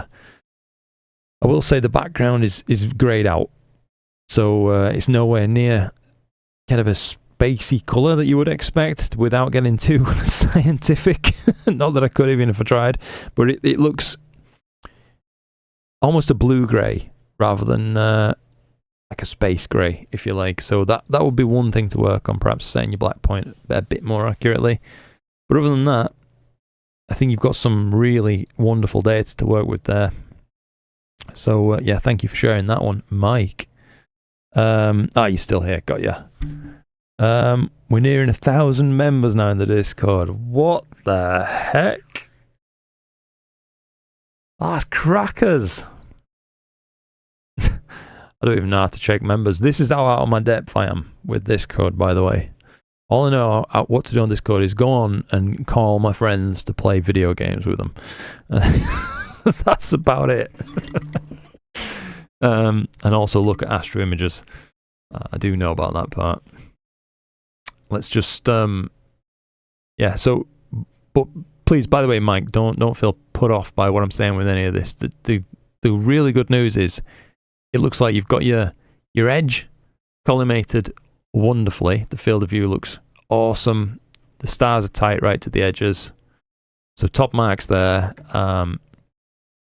The actual image itself is largely flat. There's only very slight brightenings in certain patches. It can be somewhat bloody unavoidable, to be honest, with all these bright stars nearby. You can have internal reflections from just right there. Alnitak, of course.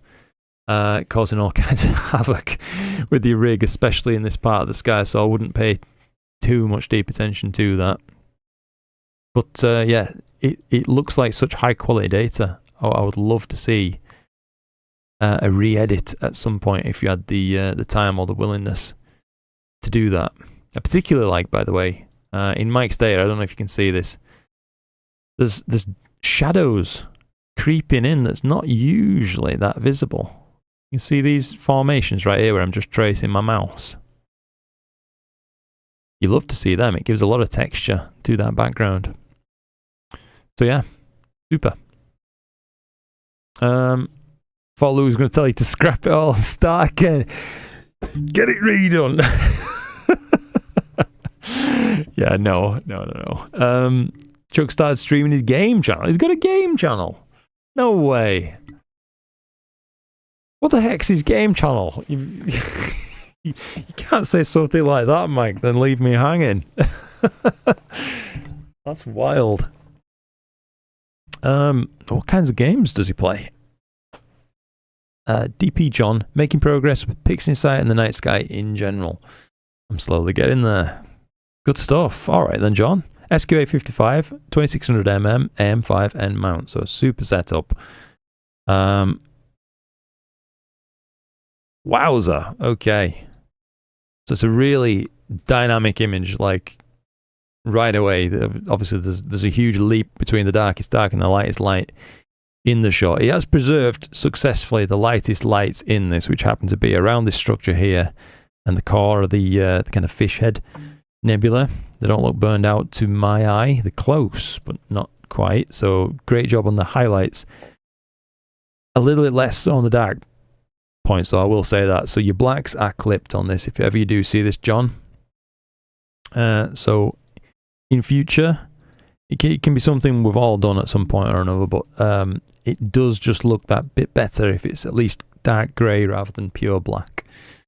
I know it sounds odd because you would expect space to be inky black, wouldn't you? But it prevents us from seeing much of the rest of the image, sadly. So, but in the context it's offered, I often like to use that phrase, don't I? I think it's a beautiful image, and you're doing wonderful. Sol Nebula now.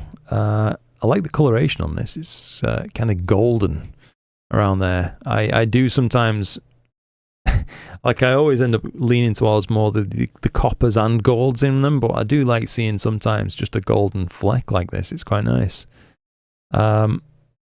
Nothing's burnt out. Again, the darkest parts of the image are sadly just slightly too dark, and it looks like, if I'm to hazard a guess at what went on, I'm going to say that John's probably trying to hide some blue mottle in the background. I can see it creeping in here and tapering off as it goes further off to the sides. So I'm assuming he was trying to get rid of that by overly darkening the background.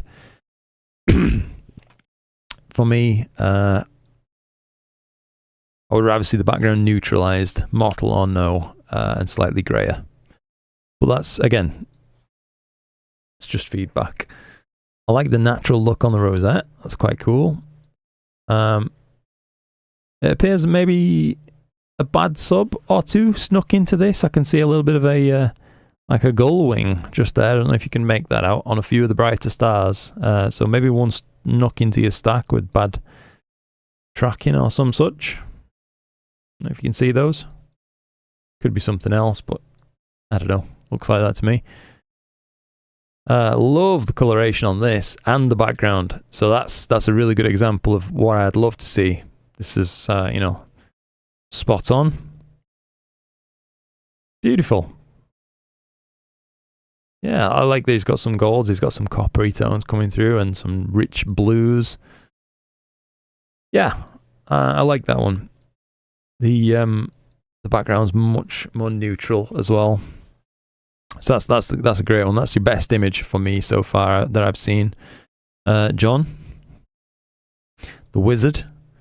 Crikey, that's still really nice. You know, if that was taken with the 264mm focal length of the SQA55, that's nuts. Really impressive what you've been able to capture there. The lobster claw, bubble, and what's his name now? Northern Lagoon, is it? I can't quite remember. Not important now anyway. Overall, very, very pretty to look at. I like, you know, again, the coloration that he's gone for in this. It could stand a little bit more copper tones going in there. But it looks like he's had the same issue again where that blue has crept in over much of the image. So some remnant gradient where it's lighter at the bottom than the top, for example. But it's nothing terrible. You can just see a little bit of it. But the blacks over there are crushed very slightly. So that's a negative. But mate, John, you're a legend, mate. Thank you so much for sharing all of your work like that. And yeah, you're making progress.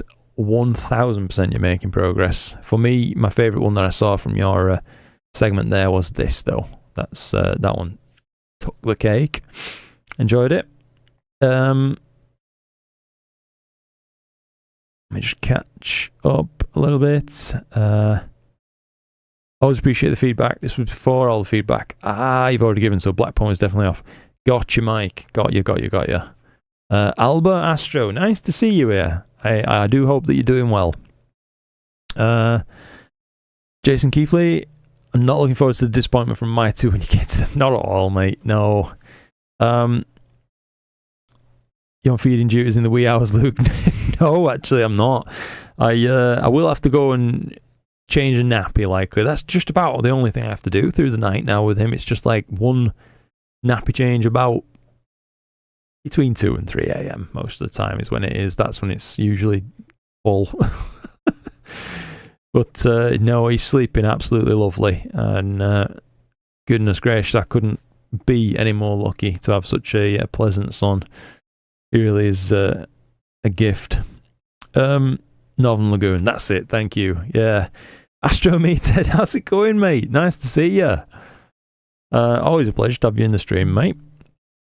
Damien K posted this 17 hours ago, M104.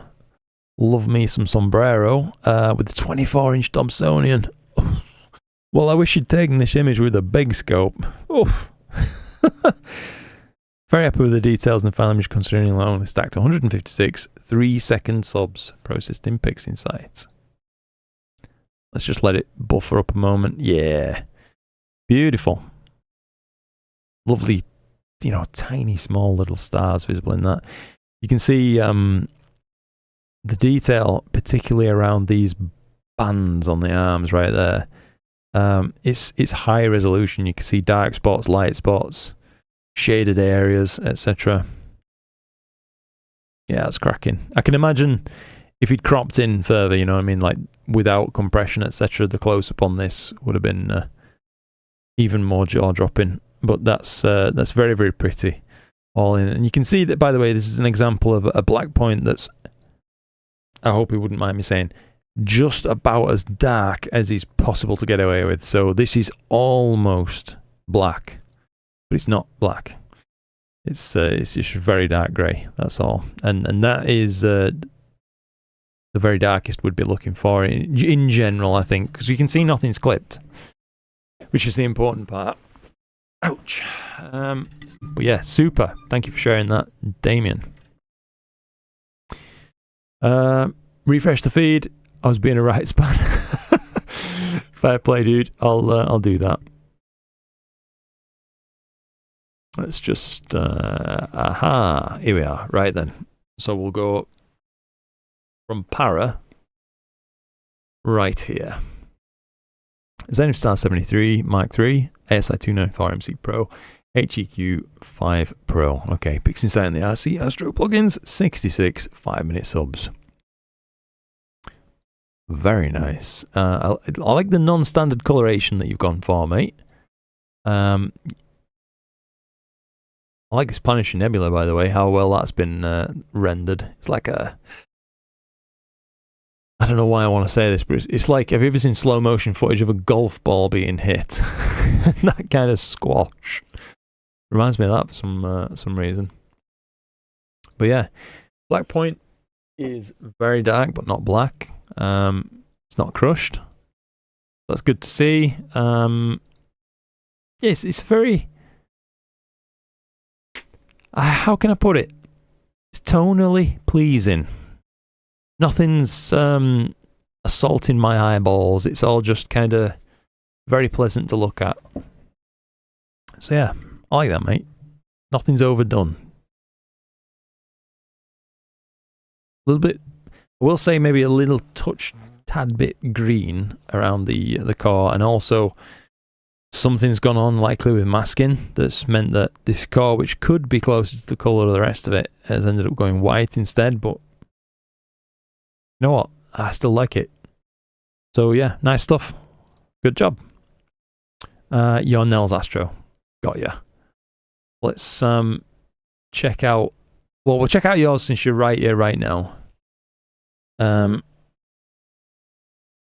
Nebula, 200 PDS, TubeTech 585, 284, 300 second subs, and I'm assuming a dual band filter. Tons of detail, mate. Yeah, tons of detail. Well, let me just take it in for a moment while I'm scrolling around and having a look. So again, a well set black point.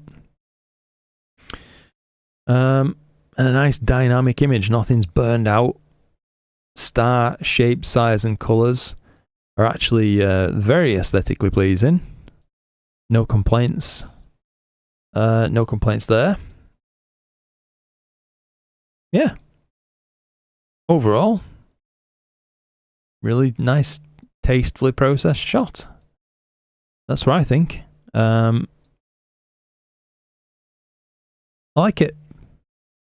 If you want any pointers, I can say that your background looks very slightly blue-green tinged, as in not grey, but it's also not it's not bad by any means at all. So please don't let me indicate that it is. I don't mean it like that. I'm just saying that on my monitor, with my Mark 1 eyeball, I can see a little bit of a tinge of colour to it, but it's nothing much. Overall, it's a beautiful shot, and you know, I think the bit of the image that I like the best on this is this thing right here. I don't know why it's came out so detailed, but it has. These flecks, that blue right next to it, beautiful. But yeah, super stuff. Thank you for sharing that, Richard. 4 nanometer dual HA03. Got ya. Yeah. Core issue you mentioned is possible due to the oxygen 3 boosting being a tad overdone. Gotcha. Yeah, that could be it, mate. That's probably it, actually. I think you've nailed it. Because the same thing's happened right here in like the Fishhead Nebula. You can see it's gone white rather than kind of O3 blue.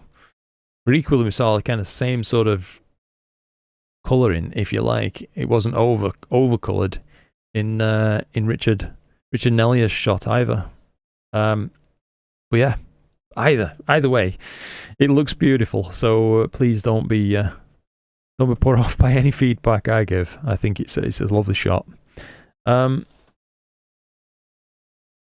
Clear here in Loch Lomond. Nice. So I'm shooting the Scream at present. What's that one, Alba? I don't think what that one is. Have you got an NGC so we can just bring it up on stream and show people?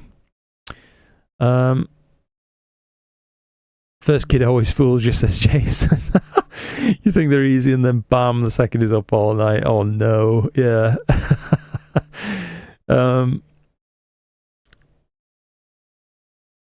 I mean, God, mate, I don't know. It's a really tough one. Maybe that is the case. I don't know. I certainly don't have any experience there, but having my first kid has been just such a good experience. It really has. Of course, it's been absolutely knackering, and it's thrown a spanner into the works in many ways. But give me more spanners. I have enjoyed every second of it. It's just been, yeah, the best thing I've ever done in my life. Alef Silverwolf. I really want to do more with this target. Currently, I have 6.5 hours of 5-minute subs. Taking with the RC8 2600 MC Duo, OAG, and Antlia tri-band filter for light pollution. Post-system pixing sight with some star reduction. Ooh. Hang on then. So, currently you want to do more on this target. That's fair enough. So, if you want, I feel, obviously could stand a little bit of noise reduction on this. It looks like some degree of deconvolution has been used, as I can see, kind of like a pitting model. So much of the background. But, you know, overall, I think I like what you've done. It looks natural. The black point's not crushed whatsoever. It has that one thing that I really value. I know it's not to everybody's taste, but it has that kind of effortless feel to it. Nothing looks like it's trying to just slap me in the eyeballs. It's just, again, it's one of those that's pleasant to look at, while meaningfully conveying what's going on in the shot. So yeah, obviously I think it could stand some noise reduction. That's one of the main things I'm going to say to you. But other than that, crack on. I think you're doing a nice job if you are still here in the chat. Thank you for sharing that. Little man's bath time. Watching him and you as well. That's awesome. I'll tell you what. Yeah, not to harp on and on and on. You must be sick of hearing me talking about my son, but bath time is a right laugh. He's certainly not afraid of water. I joke before, but when you get to my Eagle and Andromeda, feel free to be honest. I won't learn otherwise. Got ya. Can you tell me roughly where they are, Jason? I don't want to miss them, obviously. Eagle and Andromeda. Were they before? Like well before? Let me just got some more just flowing in here from Martin 87. Did this one last week while testing out the Samyang 135 TubeTech 585. Had to do a 2-panel mosaic. This chair is kicking my ass tonight. I don't know why. It's worse than usual. Mosaic, due to the size, I think it was about 40 2-minute subs per panel. Apologies if you can hear squeak from my microphone boom arm. Okay.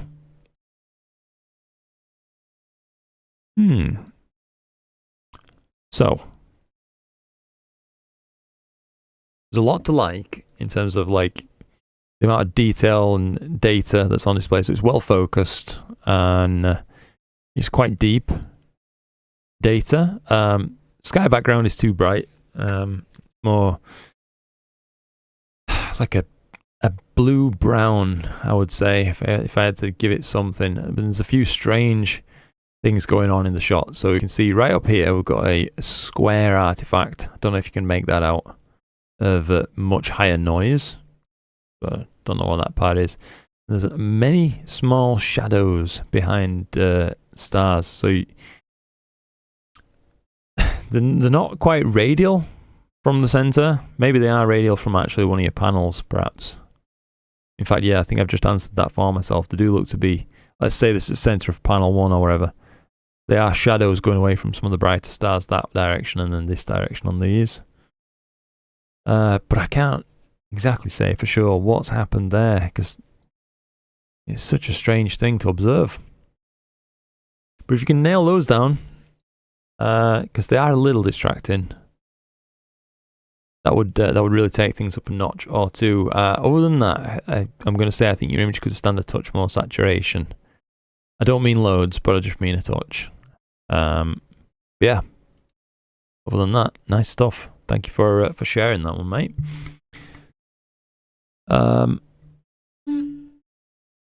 Where were we? Oh, the witch head from Astrometered. All right, mate. This is 36 5-minute subs. You've done so well for 36 5-minute subs. That is not much time for such a faint target. Samyang 135, f2.8, 2600 MC Pro, UV IR cut filter. Okay, Pixin sighting some sliders in camera raw filter. And yes, I know there is too much blue. Okay. Damn, yeah. So there is some fine grain noise that's crept into this. I don't know exactly what it is, but it's yeah,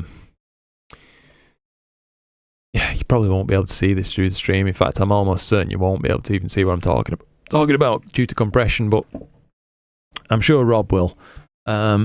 It's like someone's scattered semolina over the whole thing. It's like a very fine sandy grain. Doesn't particularly look like noise actually now I'm looking at it deeper. I'm probably focusing on it too much, but because it's everywhere, I'm just intrigued as to what it is. Basically, I'd love to know. But anyway, a really nice deep stretch. Obviously, you've been well up against it with the amount of integration time on this. This is something where you typically see someone putting in the deep tens of hours at the very least. So you've done well to get as much as you have, mate, to be honest. Your background is mostly flat, which is nice to see. It looks, overall really quite good given the huge field of view you're dealing with. I know it's hard to flatten that kind of background. There's a bit of mottling happening. I think that's fair to say to you. You can see, I don't want to call it leopard spotting. It's not quite that bad, but it's there. You can see through some of these darker rifts, it's a bit more obvious. But yeah, you can see that kind of thing going on.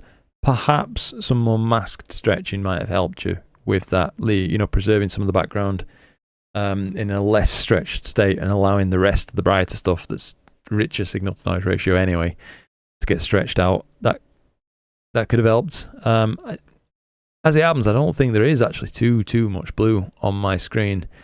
What there is sorry if this is distracting, by the way. I keep zooming out, zooming in. It's because it helps me to view the image as a whole and pick out bits I want to talk about. Anyway, I don't think there's too much blue. I think it's actually quite well balanced, particularly on the witch's head, which is really easy to see here, by the way. You can see the eyes, you can see that crooked nose, you can see the lips. Everything. Really, really nice to see. What there is what looks like a desaturated background in some of these areas. So there's large mottled patches of colour, so like a yellowish patch here, a reddish patch here, a more ruddy brown patch there, etc. And then there's also patches of desaturation that's gone in. So I'm assuming as part of your stretching routine, some of that's ended up flattened out. Apologies if this seems like too much feedback to give, but I can see obviously that Rob is, he's quite advanced with what he's doing, so I'm trying to offer the best feedback I can. All in all, it must sound like I've just picked it to pieces. I actually really like the shot. So yeah, thank you very much for sharing that, Rob. I do really like the shot, and I can fully appreciate the struggle of trying to get a shot of something as faint as that with that amount of data. So well done, mate. About to set up and polar align for another night of HA on the Veil Nebula. Okay, John. Now that the little guy's in bed.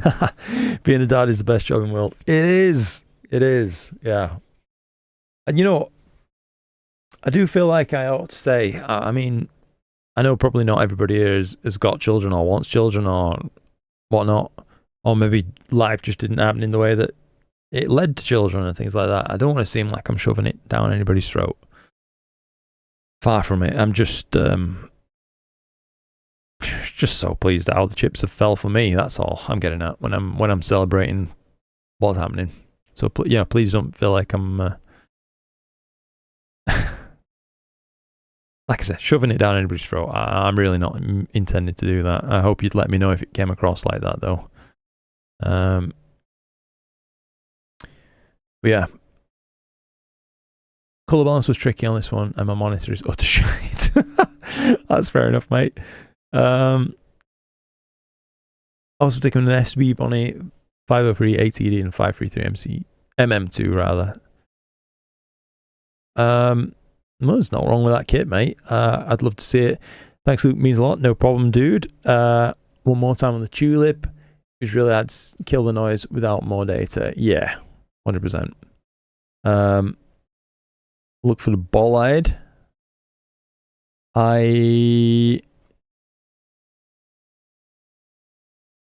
it in here.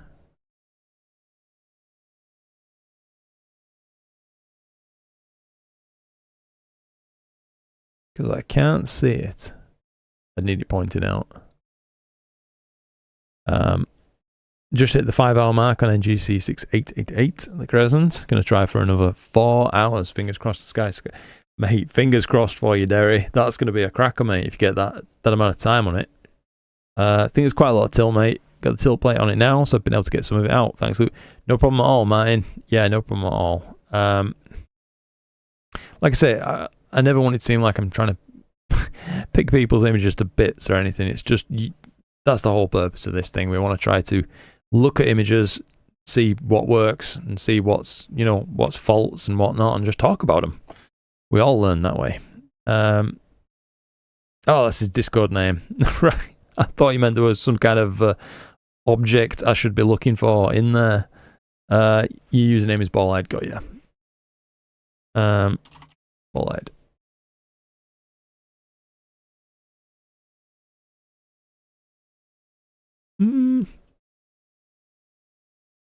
Can't see it. 4 days ago? Yeah, that does help actually.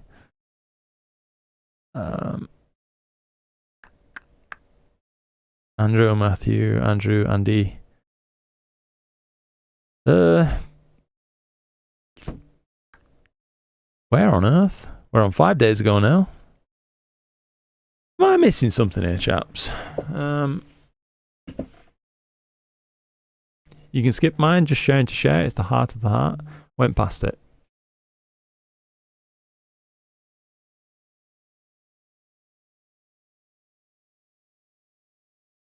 I realise there's some delay here, so I'm trying to go a little slow.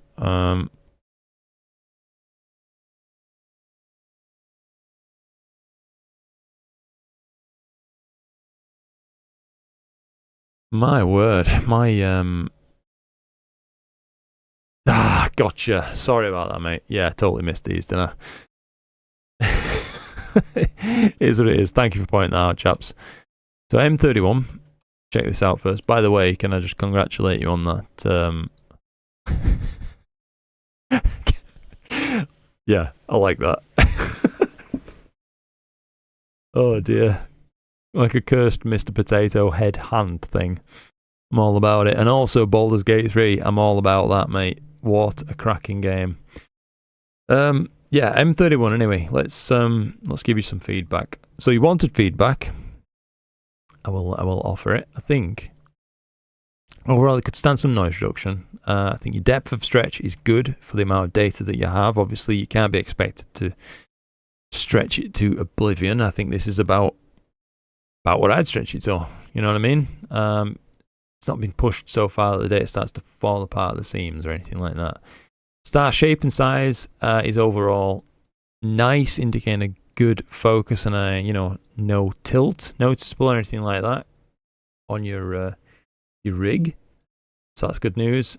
Color, obviously there's some blue fringe to deal with, but you've mentioned you're dealing with a doublet, I do believe. I think you said a 503 ED, so like an apochromat doublet, which is never going to be perfectly corrected. So you are going to see stuff like blue bloat. Probably tackleable, should you wish, but it will be a continual battle. So it might be worth trying to figure it out from this image. Let's say where you've got a lot of good examples of these blue fringes. If you are going to keep the scope for a good while, which, you know, there's no reason you shouldn't, might be worth using this kind of thing as a practicing ground and get used to dealing with those fringes and how you could perhaps mask them and things like that, or perhaps take the stars out entirely, deal with them separately in order to control things like that. Because when you look at an image on the whole, of course, your eyes are drawn to, well, they're drawn to wherever they're naturally drawn to. But for me, my eyes are drawn to what's offered in the context that it's framed, which obviously is the galaxy itself. But then I start to see these little orbs of light, of course, which you can't help from the scope, but it could perhaps be tackled slightly more in processing. And it pulls your eye away from what you should be looking at, is what I mean. So, yeah.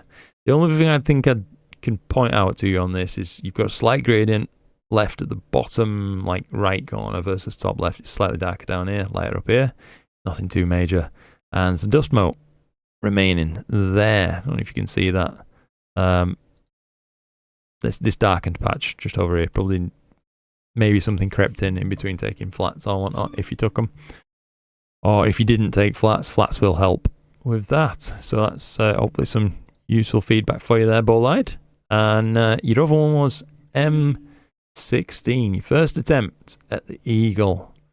Okay, so your scope's performing much better with narrowband, I'd say here, because you're focusing the light, you know, each channel individually. I'm imagining maybe you didn't do that for M31. Maybe you focused in luminous or something and let it have it with RGB. But in this, I'm imagining you've probably focused each channel and it's looking sharper for it. There is some weirdness with colour. Obviously, there's a lot of purple creeping in, and in the background, it's like everywhere. I can even see it kind of hazing over these greener areas too. But this is your first go at M16, and I don't want to be overly critical because I think you've actually done fantastic for your first ever go at M16. To put it into context, it's loads better than my first go at M16. It's not even close. So yeah, well done. Well done on that. I think obviously you've got the fundamentals down, you're guiding accurately, you're focusing looks accurate. Yeah, there's a lot to like. So it's more just work now on your color palette and how you apply that processing. Get this to where you want it to go, but the fundamentals they're already there. I think you're doing a great job. You've got a good deep stretch. Again, you've done well there. You've taken the data as far as it could go, I would say, most likely, without blowing anything out. So yeah, there's a lot to like. Hopefully that's useful feedback for you. They're not so bad compared to the others. Please don't feel like you have to compare your images, mate, to anybody's. It's not that kind of thing that we're going for here. It's more a learning opportunity. That's all that I really view it as. Of course, it's a great time to celebrate people's successes, and when you have a really nice win, you know, you've struggled for something and then you get a great image at the end of it. It's wonderful to see, you know, like Brody's image of M31 here, we know he was working hard on this, and he's got a wonderful image to share for it, so that's awesome. We can celebrate that and that kind of thing. But I think most people here, usually, I feel awkward giving it, but most people are usually happy with the feedback. So for me, that's been the main focus. Look at this, by the way, from Chuck. I saw this the other day. Absolutely love it. You can see motion in that tail. That's moving so fast. Look at the rate that it's separating from the nucleus of the comet right there. Wild.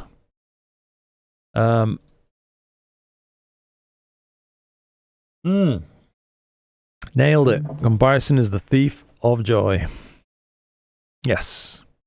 Feel like I overdid it with stretching, trying to bring the area around the pillars. Much appreciated. I think your stretching is pretty good. To be honest, Bolide, yeah, but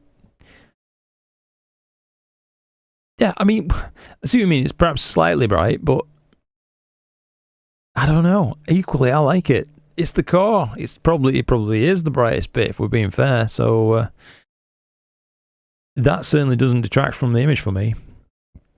Yeah. Great feedback, Luke. It's really pretty. No problem at all, buddy. No problem at all. Yeah. Can use unpurple script in Cyril.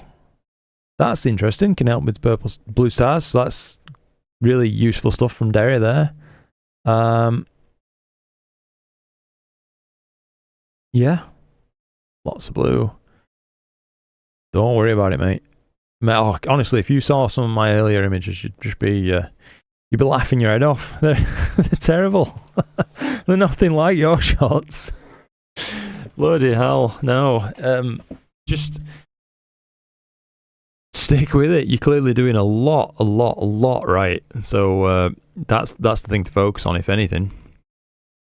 Where were we at? Well, we were back at top, weren't we? Let's try to see if anybody else has posted anything new. We do have a few more as well. Here we are. So Para has shared the Dark Shark, and Nels has put up NGC7822, the Cosmic Question Mark. And friends, by the way. Look at that size of that field of view. Adrian says, chat, I am very new to astrophotography and really considering a C-Star S50, but I feel it's looked down on by the community. Is there a budget-friendly DIY that compares? Appreciate any advice. That's interesting.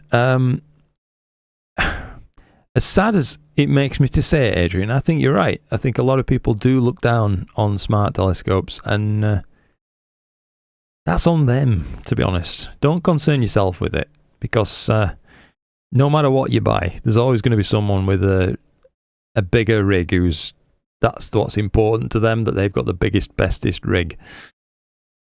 You'll never win. Do you know what I mean? You don't have to win. Just be happy with what you got. As long as it's getting you the results that you want and making you happy, that's all that should really matter. That probably sounds counterintuitive, given that we're going through people's images here and trying to help them get better, but that's really what it's all about. It does circle back to it, trying to help people get the results that they want. But yeah, I think it's a sad fact. Smart telescopes do get looked down upon by some people in the astro community. Leave them to it. I wouldn't look down on you for using one, not at all. Can't go wrong with the S50. I've one and find it a great scope. Yep, me too, Derry. I've got one. Ones that look down on the S50 are a loud minority. Started with an S50 and loved it. And more great feedback. Nothing wrong with being a proud father. Thank you, Derry. Yeah, that I am a proud father, 100%. Yes. Okay, dude, this stuff is fascinating to me. Oh, no problem at all, mate. No problem at all. Glad it's useful for you. Just posted my M33 from last year. Humble Quattro 150p and 585. Nice. I have an S30 that runs in the background of my sessions and it's fun. Use it for astronomy outreach as well. Again, like Rob says, I mean, you'll find a lot of the people who are really, like, just getting on with stuff and just enjoying astrophotography because they like it. Fundamentally, that's what it is. They do have smart telescopes as well as their other rigs, and they enjoy them Because, you know, it all has a place. Gets me involved, thanks fellas. It does, mate. Yeah, it does. You'd really be surprised by some of the images that can be taken with smart telescopes, by the way. Just for example, if we search for S50 on here, you're going to see some images taken by people with the C-Star S50. I mean, I'm going to be real with you. It would take some time to get to this level if you're just starting out. This is clearly someone who's extremely experienced anyway in astrophotography and processing and stacking and all the other fundamental aspects, but please don't feel held back by an S50. You know, you could take something like this. This chap did. It took him some time, but he captured it. A nice galaxy, do you know what I mean? C-Star S50 again. Again, I do want to temper your expectations. It's not realistic that you'd buy your C-Star S50 and then later that night you'd take an image like that. It's not real. You can see it's put 42 hours into that just in terms of capture, and then a bunch more probably into processing and stuff. But the point I'm trying to make is that, yeah, it can take you a heck of a long way on the S50. So, yeah, I think it could be a great starting point. Absolutely incredible what some people are able to achieve with a smart telescope. Brings new people to the hobby too. 100%. Yeah, 100%. I can post a couple of my old C-Star images for you to look at, Luke, if you want to see what we can do. I'd love to see them. Yeah. Why not, mate? It'd be useful for Adrian to see as well, I'm sure. Got an S50 as well. Love it. Yes. Took my S30 to Indonesia with me. Oh, that's cool, mate. What should I capture with an 18-55 lens? I'm assuming it's attached to your Canon 20? Did you say an M20 or something? Am I wrong? I could have sworn you told us you had an APS-C camera earlier, so I'm assuming it's the 18-55 kit lens. You could try some Milky Way kind of stuff with it wide open at 18mm. Probably have to stop down the aperture a little bit though, to be honest with you, to get that sharpness up a touch, because I think the kit lenses, the 18-55s obviously can be just a tad soft. 20D, that's it.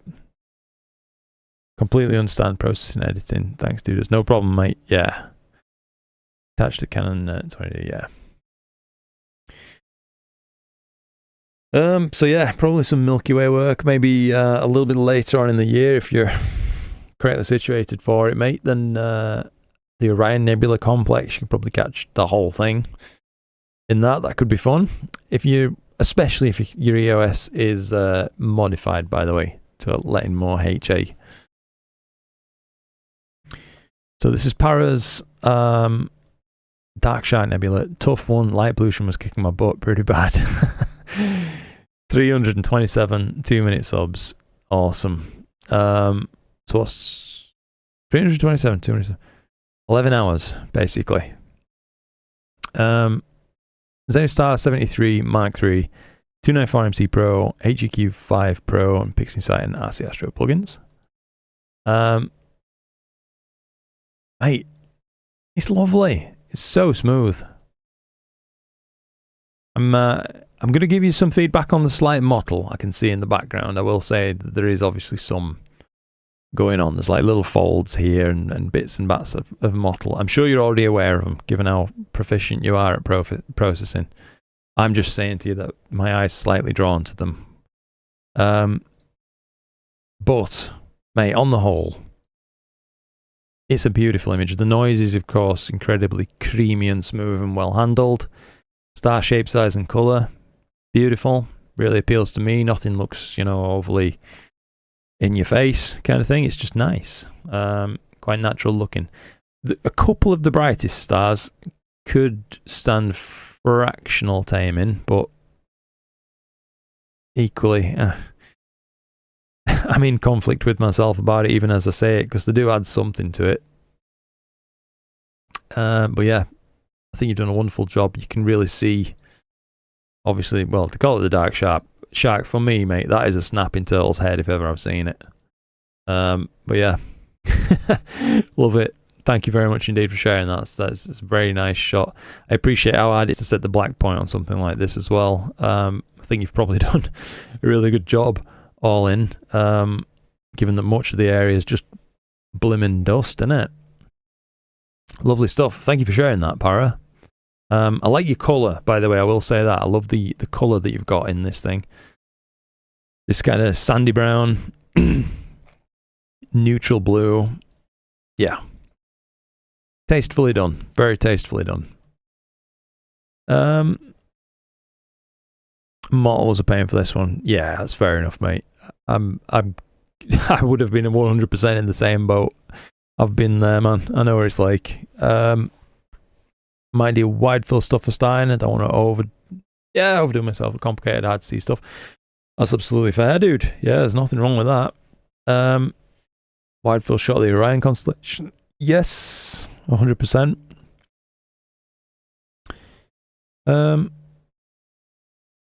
My 20D shot gave out 5+ years back. Got it new back in 2003, so well out of warranty. Oh, right, so it's quite an old camera then.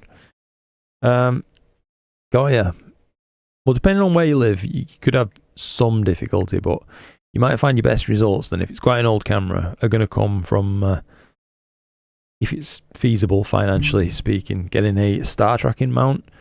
It'll enable you to take longer exposures, which is going to help you overcome the inherent noise, which you'll find a feature on an older camera. This one's from Nels Astro. 32 hours and 35 minutes with a Samyang 135 f2. Ooh. TubeTech 2600C and an IDAS NBZ2 dual band filter. That's beautiful.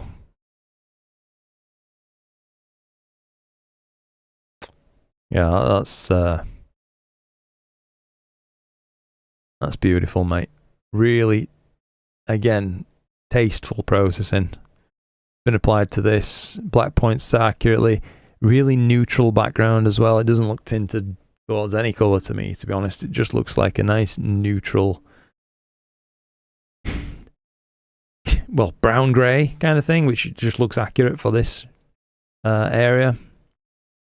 Really subtle stretch as well. I mean, oh, gotta go, but this is for the Felix Fund. Casey, thank you so much, buddy. I really, really, really do appreciate you. I hope you know that, mate. And yeah, that'll go straight into the Felix Fund. Don't you worry. I'll tell him it's from Uncle Casey. Thanks so much, mate. Yeah, I do appreciate that. If you get the chance, by the way, Casey, I'm still looking forward to that email. Really need to change my YouTube name to my Astro one. No problem, mate. But yeah, it's absolutely beautiful. I think you've done a wonderful job. You've got extreme amounts of detail and a load of interesting targets. I hope you won't mind me saying that my actual favourite target in here isn't the question mark itself. It's this down here. Is this one of the Jones Emberson PK regions, or am I totally mistaken? But either way, it's very pretty. I like this little nebula up here too. Lovely stuff. Anyway, this little guy down here is interesting. So much to see. Could look at it for half an hour. If you want any one bit of feedback on this in terms of something I could give you, it looks like, for some reason, one of your aperture blades possibly is maybe slightly stuck down or something. Something's gone on and it's added a little pizza slice segment been taken out of some of the brighter stars. The dispersion around them, you can see it particularly down here, for example. Given that it's opposed to one another, I don't know if it's one side or two sides or something else. Maybe part of the light cone's getting occluded further down. Hard to say, but I'm sure you're already aware of it. I won't focus on it because it's a beautiful shot. Fantastic. Thank you for sharing that. Take care, people. See you next time. Yeah, sick. Awesome. I'm looking forward to it, Casey. Take care, mate. Take care to you too. What do you think of wide field North American Nebula? I'm totally tempted to do it. You absolutely could. Yes. Why not do it? If you feel like you're up to it, mate, and you want to have a go at something, have a crack. If you've got a mount to put it on, even better. You might find something like that is going to be very, very hard to do if you don't have a mount, though. An older DSLR on a tripod, it can make you some captures, but you're going to be up against it a little bit. Garlic bulb is my favourite. That's fair, Richard. Yeah, it's just there, isn't it? Look at that thing. Wonderful. Really, really, just a beautiful capture. Anyway, thank you very much for sharing that. Where are we roughly at now? Are we largely caught up with people's? Oh no, there's a few more flowing in.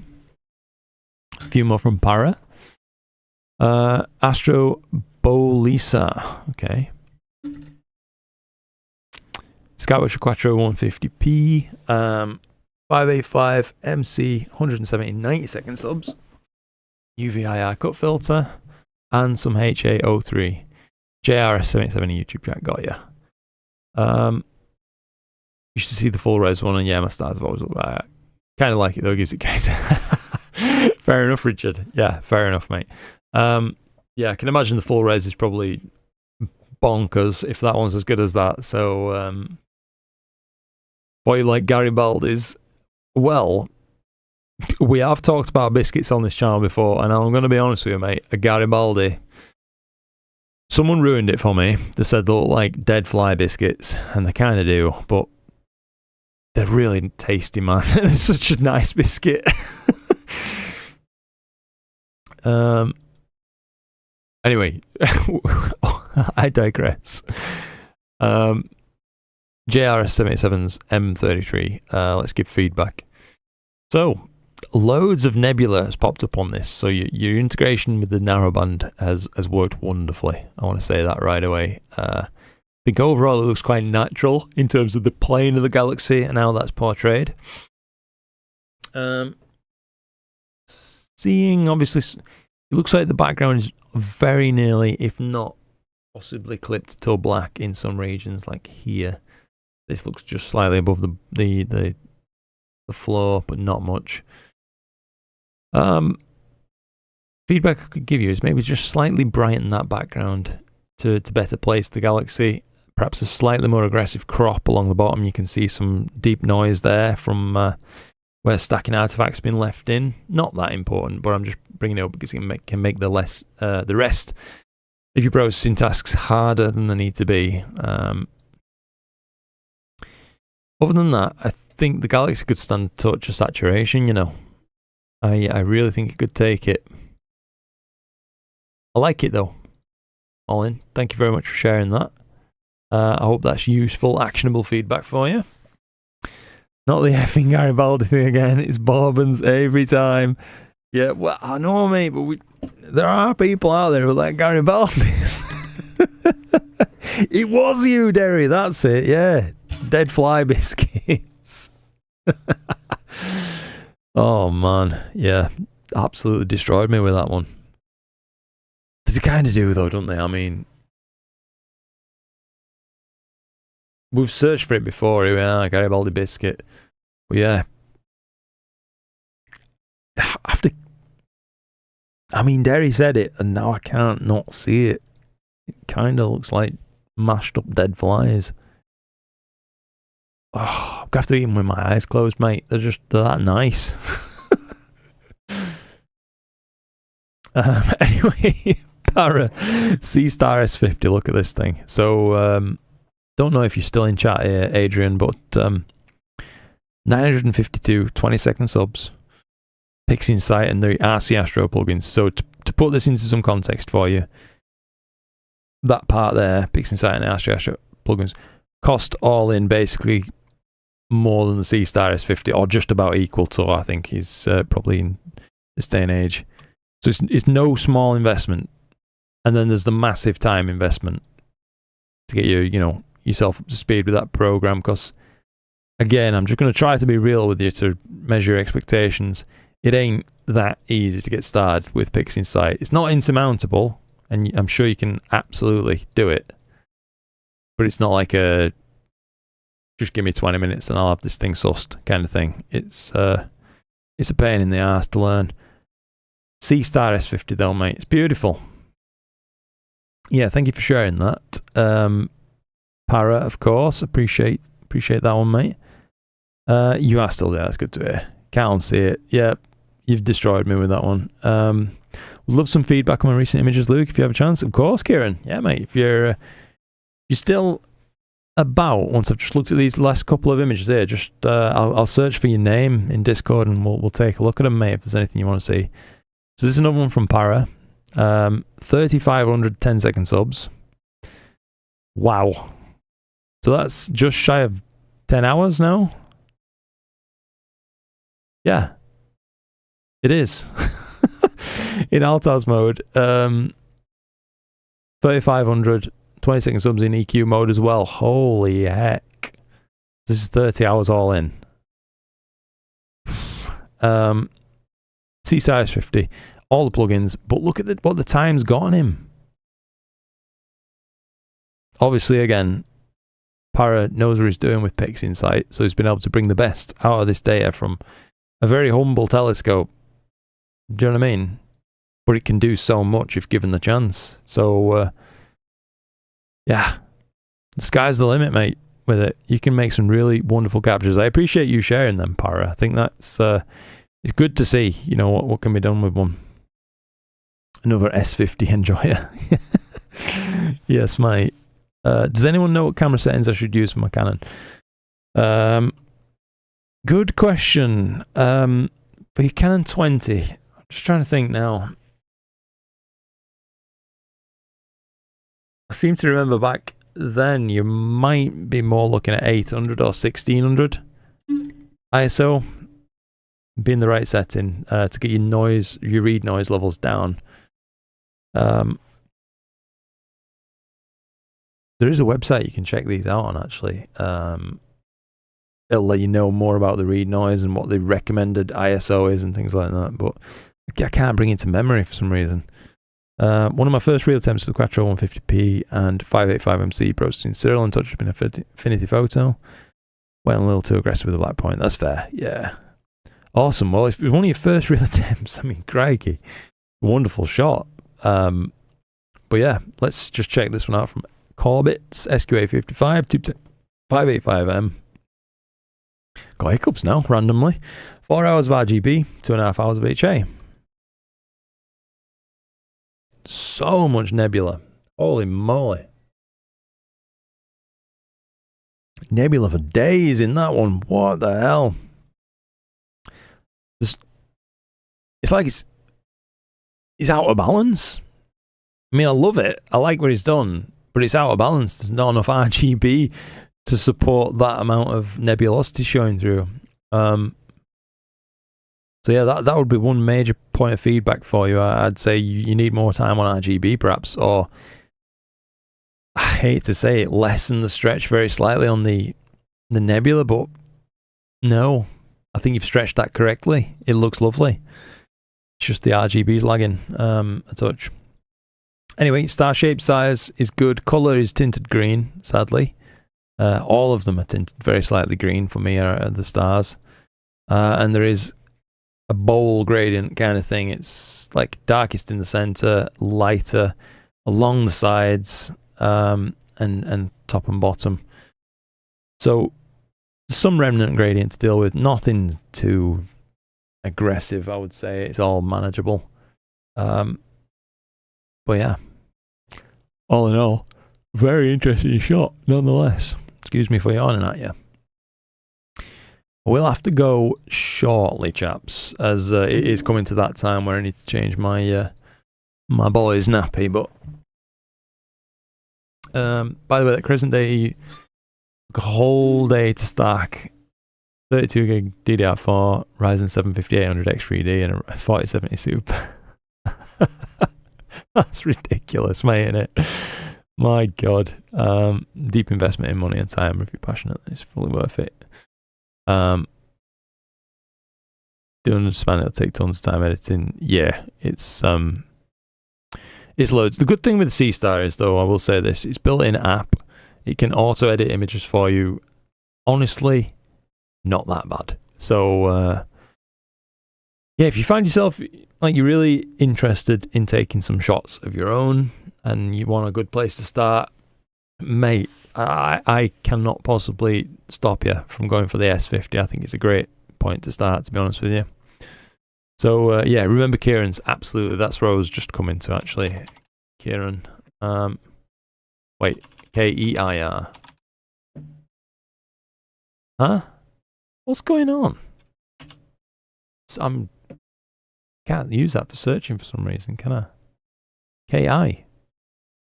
Where is he? Kie. Kieran. Where are the Kieran? I don't know why it's not. Oh, for God's sake, it's showing up in here for some reason. Got ya. Well, I can find them this way then, Kieran. Which ones in particular would you like me to take a look at? See, you've got a few. I mean, I can just have a skim through them all if you like, if I've not already done some of them. But you gotta love some feedback on M31. No problem, mate. I will absolutely give you some feedback. Happy to do so. Community is very welcoming. It is, mate. Yeah, it is. M31 and Crescent. Got you, buddy. Right, Crescent and M31. Is this the right M31? Because I can see you've got one there that's more broadband, and this one's got some narrowband in. I'm assuming this one.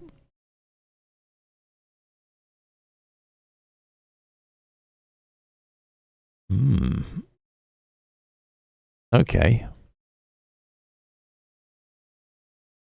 Or all if you want. No problem, mate. Right then. So let me just have a little pan around and take it in a moment.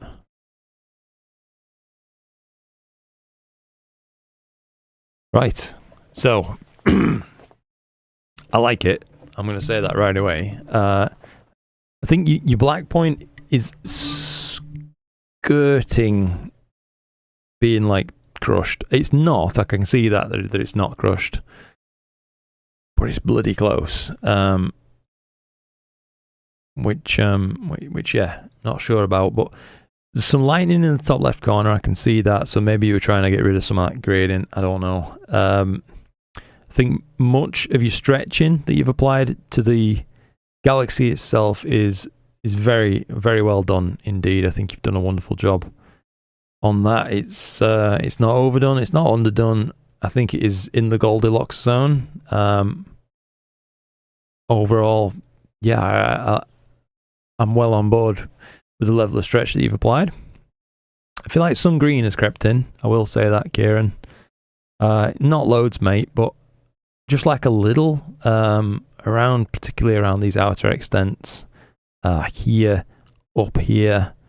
Certainly some green has crept in down here, but yeah, it's not distracting as such. What is slightly distracting maybe is this core has gone a touch purple. Don't know if you can make that out too, likely as a result of what you needed to do to bring out these nebulous regions. But yeah, overall, is that the kind of feedback you're looking for, by the way, Kieran? Or am I being too critical? Would you like it dialing back, or because I can just let me know. Let me know if you think like it's appropriate feedback and actionable for you. The only other thing I'm going to say is, what scope was this taken with? Because I can see some, it looks like some difference in focal length based on colour. Draco 62. Looks like some squash happening and a little slight fringing radially appearing. It's not distracting, it's just something I noticed, so I wanted to ask. Slightly too dark. It's kind of feedback. Oh, super great. So we're on the right page. Yeah, well, I think there's loads to be celebrated in there, Kieran. Like I say, I think it's very tastefully done overall, the amount of stretch that you've applied.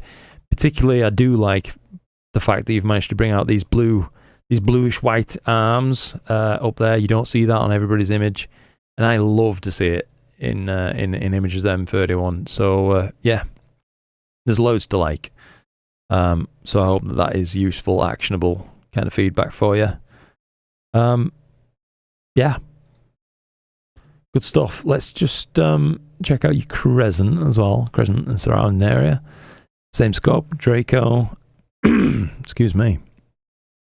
HA03, so it's a pure bicolor combination. Wow, that's really eye-popping, that one. Let me have a little mouse around and take things in for a second. My voice is going all croaky. If we're not careful, we're going to have an appearance of radio voice. 86.3 Discord Astro FM. I'll try to stop. Let me clear my throat.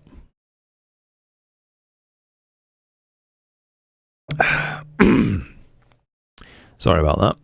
Luke is back. Right. There's a lot to like. I think your stretch is incredibly complete. There's nothing left on the table. Most of it's stretched right to the ragged edge. Some of it's stretched just slightly over, I would say. So there is a degree of patchiness that's become apparent to my eye as I've moused around. So just to give you an example of what I'm talking about. So it looks like your oxygen tree was probably masked to help you stretch it at some point, and it's almost coming over the top, really placing itself over the top of much of these regions rather than looking like it's part of it or around it. Makes it look artificial, if you like. Can you see what I'm talking about? Anyway, it looks masked to my eye. I'm assuming that's what it was. The mid is very strong, but slightly overcooked. To be honest, it's still really nice, like an electric pink going on up here and stuff. I'm all for it, but just maybe slightly overcooked in terms of colour. But it's not much, and again, if that's what you wanted, if you wanted it to be an eye popper, then you've got it. Please just disregard what I've just said, because all the other stuff is fine. Like your black point's fine, it's free of gradients, it's very colourful. There's a lot to like. Star shape size colour on this is actually better as well than your previous image. So it looks like it performs better in narrowband than in RGB even. I mean, it's a good performer in RGB, but it looks like this is even better still. But yeah, hopefully that's useful feedback for you. How do you prevent the core of M31 being so overexposed? Hello, by the way there, Ray. It's good to see you. It's a tough one, Ray. It's a really, really tough one, to be honest, mate. It's so a lot of people shoot M31 because obviously, well, it's beautiful for a start, but it's relatively easy to find and capture, and yet it's actually one of the harder objects to capture, given the massive difference in dynamic kind of range between the core of the galaxy and the outer extents. So one thing that some people kind of do, they'll take many longer exposures to gather much of the body of the galaxy, and then they'll take some shorter ones to kind of blend in a HDR style with the core of the galaxy. But for me, this is just me personally speaking. Now, I know not everybody's like this, but I actually like letting the core of M31 get bright, because I think it's more true to the actual target itself. I love seeing it. It would be the brightest part. It is the brightest part on individual exposures. So I think let it be so. But again, this is just taste things, I suppose, at that point. HDR multiscale transform helps a ton when done right. That's fair, yeah. Somehow I have your cough now too for the last 30 minutes. Mike, you're a real one, mate. You're coming out in sympathy with me now. Loving Astro Radio. That's fair. I couldn't resist when I heard my voice box start to just go down into the tones of Astro Radio. Thought, why not just go with it? You know what I mean? M42. This is another one by Kieran, by the way. HALRGB. So I'll look at that one. I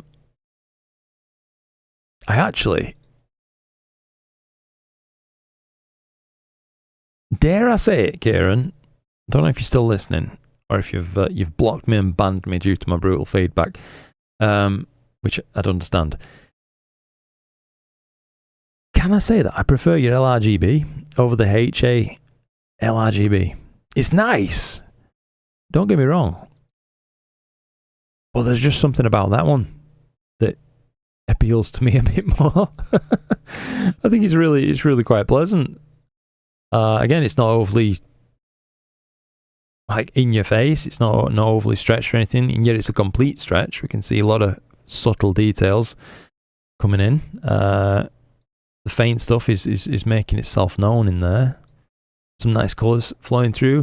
There's a bit of background bias in terms of colour. You're probably already aware of it. Little bit of purplish, kind of pinkish colours creeping in, and some more green. Once again, we can see some of it. But again, it's not... I don't want it to sound like I'm ripping it to pieces or something, mate. I'm saying it because she asked for feedback. M42 is another one, a bit like what Cosmic Ray were asking about with the core of M31 getting overexposed. It's easy for that to happen too with M42. You have done a great job here. I think it's potentially arguably overdone in terms of masking it back and whatnot, however you've done it. Because some of the regions next to the very brightest part, which is like here, have ended up brighter than the bright part. So that's just some feedback I could offer you. Other than that though, mate, I think you're well on the right track. It could, if possible, if you can take the stars out, you could perhaps mask the whole thing and add a little bit more saturation. I think it could probably take it, especially if you had to pass a noise reduction after the fact too. But yeah, like it. Thank you for sharing that one as well, Kieran. Very easy to blow M42's core, like Derry says. It really is. Are the dodge and burn functions in any processor? I think that's mainly a Photoshop thing, as far as I'm aware, Ray. Let me just try to think now if there's what you can really do. There's like a clone stamping tool. I don't know if that's any use. I can't really say I've got any experience with dodging and burning though. So I'm sorry I can't offer any meaningful feedback on that one. I'm going to work on your M31 a bit, see what I can do. Nice. I haven't captured it in a while. That's fair enough, Milkman. Well, good luck with it, mate. Yeah, I think it's quite nice data. It's not shattering or anything, but it ain't bad. I certainly ended up with a shot that I liked from it. My previous best, well, I feel previous best, M31 was this one, 193-minute shots with the FF80 and 2600 camera. Turned out alright. Looking back now, I can give myself some feedback on this if you like. Too purple on the outer edges of the galaxy, too brown on the inner edges. So there's some colour bias issues that have crept in. It's nice, but yeah, if I was going to give myself critique, that'd be what it is. There's also some large-scale colour model that are left present in the image, probably as a result of trying to stretch every last iota out of it. And I'll have likely just seen it and decided it was a price worth paying. But I prefer the new data, I will say that. The like this one, M31 from SQA 106, it's so sharp. So there's tons to see there, mate. I think you're going to enjoy it, Milkman. Yeah, there's absolutely tons to see. It stretches out well. This is an example of that bright core, by the way, where I've made 2 edits on this, and I actually prefer this one where I let it just be bright, basically. Yeah, rather than trying to fight it. It's not like burying my head in the sand, but it's just a case of, well, it is bright, so let it be bright. I don't think it dominates the image. At least that's me, but maybe some people do. But yeah. Would love a crack at your M31 data. How can I? Hang on, let me just get you a link real quick to it, Derry. Crack open a page on here. I will have to go in a minute, but I'll are you able to download get this link, Derry? I just send you it over now, mate. It just well, it's not just Derry, by the way. Anybody who wants this, I just give you that link right there. You should be able to click on it and download that. First time I've uploaded on the chat. Ah, hang on. Steve Cohen, I'm unsure if I uploaded my Ghost Cassiopeia image on Discord. No worries. There was one more person who wanted to see, wanted me to give feedback, I think. Could you just mention again so I don't miss you? I could have sworn someone said they wanted feedback. Just before I have to kind of like go, I can do that now. Super. Thank you very much indeed for letting me know that that's working for you, chaps. Yeah, it's just a link to my Google Drive right there for you. So feel free to have a crack at that data. That's the this is the full size of it. It's full frame data, so it's blimmin' massive. By the way, I did notice I've got some kind of slight striae. It's very slight. It's a deep stretch, but it's there. I can't be sure if it's in my my scope or the filter. Even though I'm just using a UV IR cut filter, it could be under stress in its cell, causing that. But yeah. Anyway, thought it was worth mentioning. Did see it. Not bad. Hope you have fun with it. Steve Cohen. And Andrew, gotcha. So it was Andrew M31. I could have sworn. If memory's working, which it probably... Ah, yeah, Andrew. I'm assuming this one, mate, just after your little dumbbell posted. Is this just after it? Hang about. Yeah, gotcha. 26 run MC Pro with some extra data for good measure. So gain 0 and gain 100, 103 5-minute subs, and then 60 more 5-minute subs. Got you 13 hours 35 minutes, 80p HQ, AM3, ASAR, no filter, ball 4, Deep Sky Stacker and Photoshop. Okay. Alright, let's just have a pan around while I take it in for a moment and percolate. Okay, so I think my gut feeling is you're being held back by Photoshop. I feel like you'd get a better end result perhaps if you were if you were processing this same data, because the data itself, the fundamentals are all there. It looks deep. It looks, it looks quite rich and sharp. But some stuff is apparent that it shouldn't be. Like that ASCII 80p HQ shouldn't be having blue bloaty stars. That's a result of something else going on during processing. Do you know what I mean? The things I like anyway, you've got, quite nice, accurate colour over much of the galactic disk. Perhaps leaning slightly too far towards yellow rather than kind of browns, if you like, around some of it.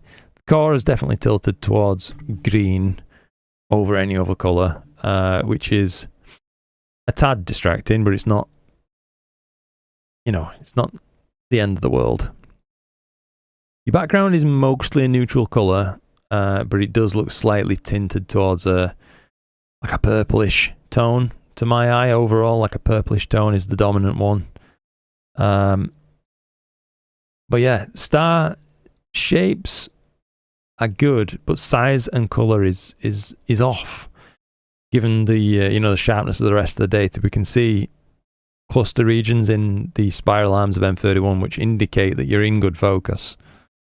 And then we look at the stars, which would indicate that you're out of focus. So I think this one's true. I think you were in focus, and the stars have just been slightly improperly processed. So my feedback for you, Andrew, if you want it, mate. I do like your shot, by the way. Let me not forget to tell you that. I do like your shot. It might be time to have a little look at downloading the trial for PixInsight, for example, and just give that a go.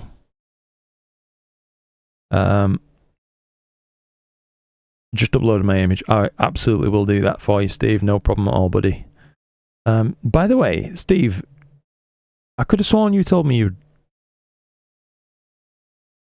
you doing an exam or something recently? I was just wondering if you'd got on well, basically. Hopefully I'm not like completely mistaking you with someone else. Fell asleep in front of the telly and just woke up. Oh, how's it going, Claire? Good to see you. Yes, indeed. Still powering on at 218. Well, I've not been making videos much, so I've been doing live streams instead and putting time in that way. I've just been, like I said, in a little bit of an astro slump. So I've been massively enjoying being a parent. So I've been just focusing on doing that while the slump naturally passes. They always do. Get the RC Astro trials too. Yes, 100%.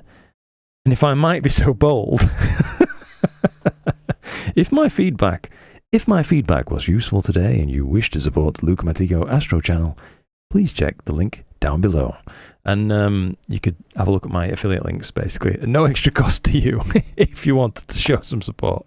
It would be greatly appreciated. But yeah, I really do appreciate the feedback. Helped last time. Ah, that's super, mate. Yeah. Please, by the way, I'm just joking around. If you want to use the links, that's awesome. You don't have to. But I'm not pushing them on you. Please just try the trial and see what you think. For me, they were the best money I ever spent in astrophotography. Bar none. Try the trials and see what you think, is what I'd say. I will do 100%. I appreciate that, bro. Oh, man. I'm headed to bed. Just want to say at the time and effort you put into giving constructive feedback and all you do in Astro is very much appreciated. Thank you so much, Richard. That's really kind of it. I hope you have a lovely night's sleep, buddy. I will just check out Steve's. I can't believe you remembered. It got a B in my Calc 2 class. I thought it was you. Yeah. Awesome, mate. Congratulations on that. Let me just... Scientist Steve. I love it. All right, we're going to take a look at these last few, and then I'm going to have to go and change my boy. He's got to be having a full wet nappy at this point. Cyril and Grexpert are free. They're getting 90% pics in sight. They are good. Yeah, I just, I feel like if you really want the best, sadly, there's no real alternative. Huge astro slump here due to weather. Oh, brother, I fully appreciate it, yeah. Maybe 3 clear nights the whole summer in Florida. Tropical storm off the coast. Oh, goodness gracious. I hope it passes with no trouble, buddy. RC Astro Tools were $200 in November. Woo! Yeah, nothing comes close to Pixie Sight in my opinion. Said it last stream. Best investment. Yeah, you won't hear any argument at all from me on that one, mate. Yeah. It took me forever to get convinced that it was like, is this going to be worth the money to me? And then I finally took out the trial. I mean, I've given you the story before. First few weeks of the trial, I was like, wow, this is hair pulling. And then by the end of the trial, I was like, I can't really go back, can I? Because I'd finally got better. Scientist Steve, got the name from a meme.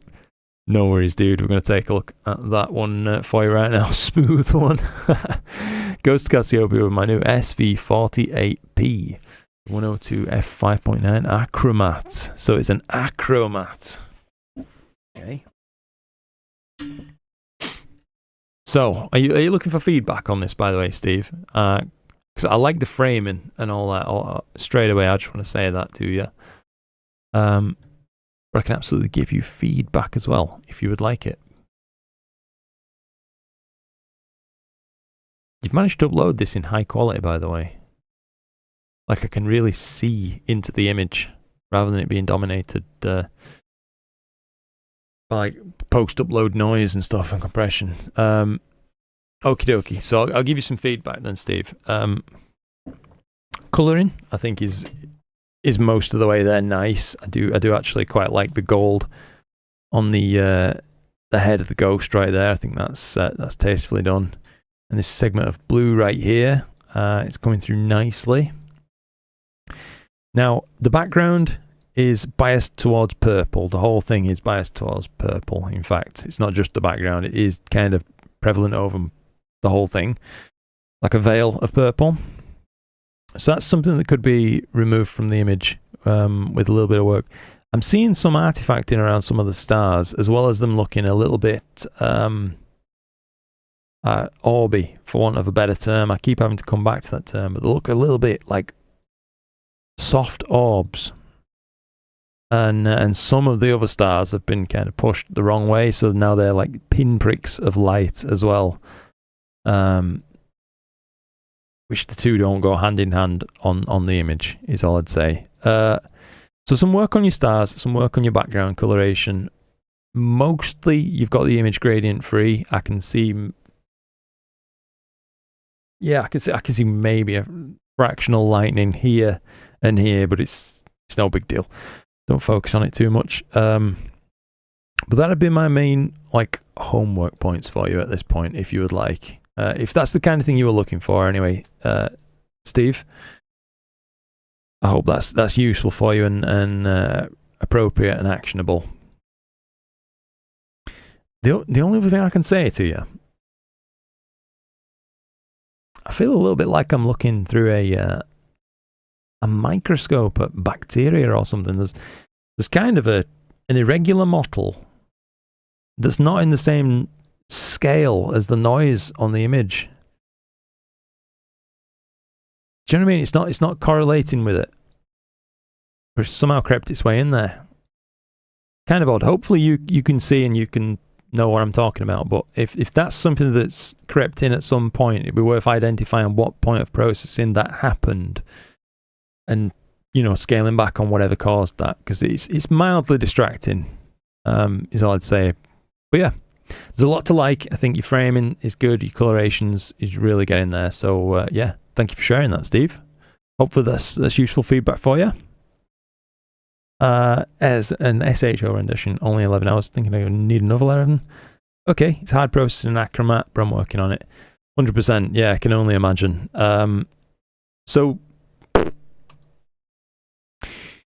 you could practice for a while if you want. Just take the stars out and process the nebula itself. That might be also a good spend of time.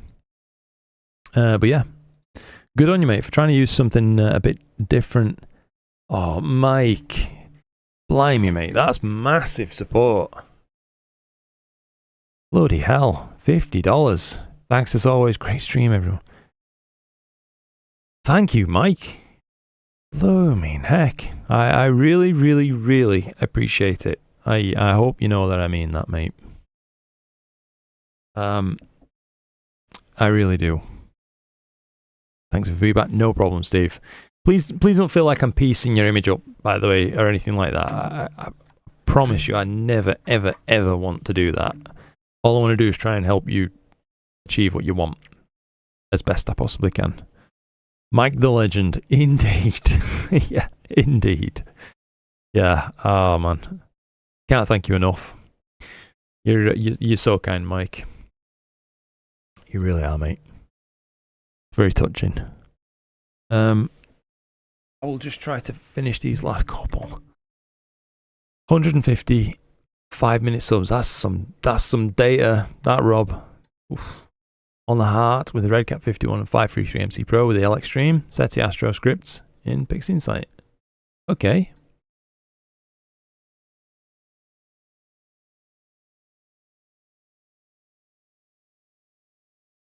All right.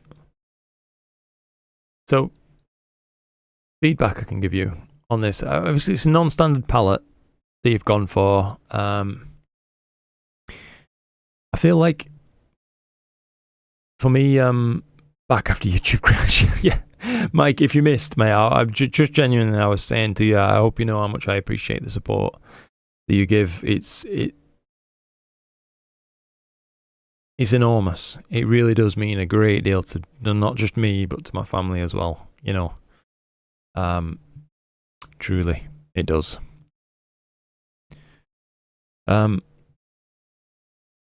That's the truncated version, but I want to get better. Yeah, that's the spirit, Steve. Absolutely. And you so will. You know what I mean? You absolutely will. You're already light years ahead of where I started. So think of it in that context if that's any use to you.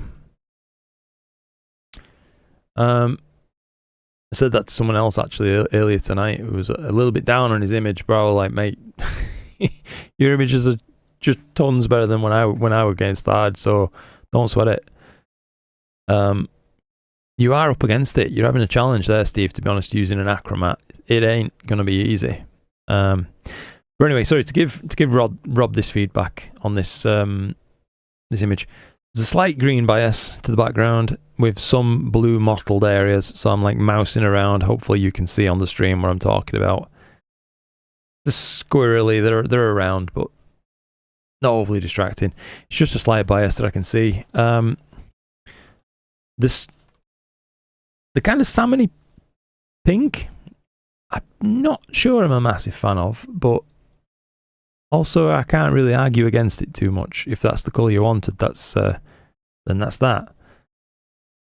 The core has ended up blown into white rather than being preserved to match the rest of the body of the Heart Nebula, which is what it really should be, effectively, along with some white reflection nebula element in there around in this area particularly.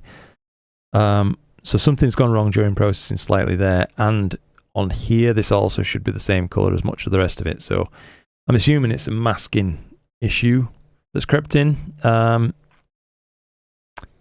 Where it's slipped towards like an ice blue, a ice blue white, I want to say, something like that.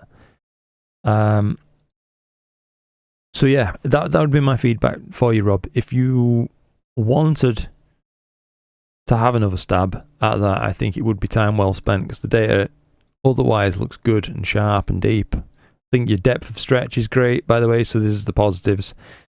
It seems to be practically completely gradient free. I can see a very small gradient in this left hand side where some stacking artifacts have been left in up there in the top corner, and it's just crept in along the edge and the top, but it ain't much. And I think other than the slight biases in colour, your background also is set well in terms of black point. It's quite neutral, but not fully there. But it's a nice shot all the same. So yeah, again, please don't let it seem like I'm being down on it. Oh, good to hear that, Mike. Yes. Well, I'm glad you caught it, mate, because it's from the heart. I really do. Really do appreciate the support. And that goes to all of you. Of course, it does. Did a lecture about the sun and life cycle of stars, and it totally drained me. Fell asleep under a blanket. Use loose tutorials if you decide to get into big set. Oh, that's kind of to say, Claire. Well, good on you for doing a lecture. That's awesome. Last couple of images. I want to check out Derry's M31 from earlier in the year. I think about 8 to 9 hours stacked and edited in serial. Scourge 72 ED Pro AZ GTI mount 585. Oh crikey. That's it, we're out of water. Damn it. 585 MC camera, IR cut filter. Okay. So I think the overall colour of the galactic plane is very nice. We've got a slight tinge towards purplish blue on this, maybe actually closer to blue than purple as I look at it. Crept its way in slightly on some of the arms, like we saw this actually on one of my earlier images of M31, where it ended up with some of that kind of purple creeping in. But overall, I like it, Derry. I think it's a little compressed, so it is hard to judge sometimes. And I know that's not your fault. It's Discord that does that. But from what I can see, I usually like to give a mark on star shape, size, color, etc. I think they look good to my eye. It's hard to see through compression artifacts. But yeah, if you want the list of things, like homework list, if you want, Derry. I'm so sorry if you didn't ask for feedback, by the way. I should have asked. It would be a little bit of masking work to mask out the core of the galaxy, neutralize this background color, and then neutralize perhaps the core slightly because that's gone a little bit reddish as well. But overall, nice work, mate. Thank you for sharing. I knew I blew the core a bit, but I like the effect. Oh, that's okay then, mate. Yeah. So, yeah, if you knew what was going on there and went for it, that's totally legit. Sorry for bringing it up, making like a thing of it. Yeah, nice. It's tons of detail, by the way, Rob. 100%. It looks like lovely data. And Nels Astro, I think, final one here. Valentine Rose. Ouch. Oh, my legs. Milkman also shared. Oh, crikey, Kieran. What the heck, mate? 10 memberships gifted as well. You absolute legend. That's so kind, mate. Bloody heck. Welcome aboard, all the new members. Really appreciate it, mate. Really, really appreciate it. I think we've just about toasted ourselves on this one. Oh, I'm in pain. Finally, first sub coming in on M57. The ring. Oh, right. Oh, and just for the time difference, I appreciate that, Mike, actually. Yeah, holy moly. So you've had to wait until 2:30 to be able to start imaging. Well, 2:36 a.m. for me right now. Not all, mate. You're the legend. Crikey. I really, really appreciate that, Kieran. That's a huge amount of support, mate. Thank you very much indeed for that. I do appreciate it. Hope you know that. Nels Astro's Rover Valley Optics Horizon 72 ED, Starizona Apex. Okay, so he's paired that with it. F3.9 QHY Minicam 8 HA Oxygen RGB. My eyes immediately drawn to this. It's like Splinter Galaxy down here. It's really quite cool. Another nice shot. Milkman showed his shot of this slightly earlier, and I like the fact that this one's came with the same kind of color from Nels. And he's got he's not gone for quite as rich of a blue as Milkman got in that region right there of oxygen, but he's got that nice loose pink through the middle there, going into this redder and then perhaps more burgundy color down here, which really lends itself to offering some impression of scale and structure. At least I think it does. Obviously, we're looking at 2D images of 3D space, and any effort that you can apply during your processing work to make that mental transition you need to apply to try and understand the form any easier, I think is welcomed every time. So, yeah, I like it. I like it overall. Very well done, mate. So, cool stuff. I think there's a little bit of gradient kicked in. I don't know if you want to know any feedback, but left-hand side, top left-hand side as well, has a little bit of remnant gradient. Right-hand side looks flatter. There is an overall large-scale color model going on, though, in the image. That's apparent to me on this one. But, again, it's not overly distracting. And let's just end on a high and celebrate what it is. It's a very pretty image. So, yeah, thanks for feedback. Gotta go. Time to pack down. Oh, yes. Good on you, Derry. Hope you've had a good time on the stream, buddy. Oh, really enjoyed the live stream as always. Take care, Cliss, guys. Glad to hear it. Yeah. I'm about to go as well, guys. I'm massively blown away by the support. Thank you so much. As always, really, really appreciate it. I love spending time with you all, and I'm happy it can always be so constructive. We've gone through a few shots. We've done some imaging in the background. That's been ticking away quietly, and I hope working. Nope, we've had a failure after flip, sadly. So we have experienced a problem of our own, but hey ho, it is what it is. I'll come back to it another night. I'm not gonna worry about it now. Anyway, time to pack all this stuff up and go spend some time with my boy before I go to sleep. So as always, guys, I want you to know, like I said, I appreciate you all. Look forward to more live streams and things like that. As long as you guys keep enjoying them, we'll keep doing them. It's a good time. Thank you very much, Smooth One. Great live stream to listen to while at work. Oh, I'm glad to hear that, Jason. Hope you have a cracking rest of your day at work then, buddy. Thanks for the stream to keep me awake. Good stuff. Oh, Cheap Astro, I didn't realise you'd joined in as well, buddy. Nice to see you. Hope you're keeping well. SMA Sky, always fun to hang out. Yes, it is, mate. Have a very good day. Thank you, Milkman. I hope you've enjoyed it. I hope your sons enjoyed listening in a bit as well. That's good. Thank you, Kieran. That's really kind of you to say that, mate. Yeah, awesome. What a nice note to finish on.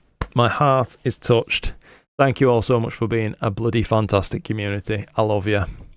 Look after yourselves, guys. I will see you as soon as we get the chance, basically. That's how it always is. Until then, anyway, I appreciate it, and I hope you've had some fun.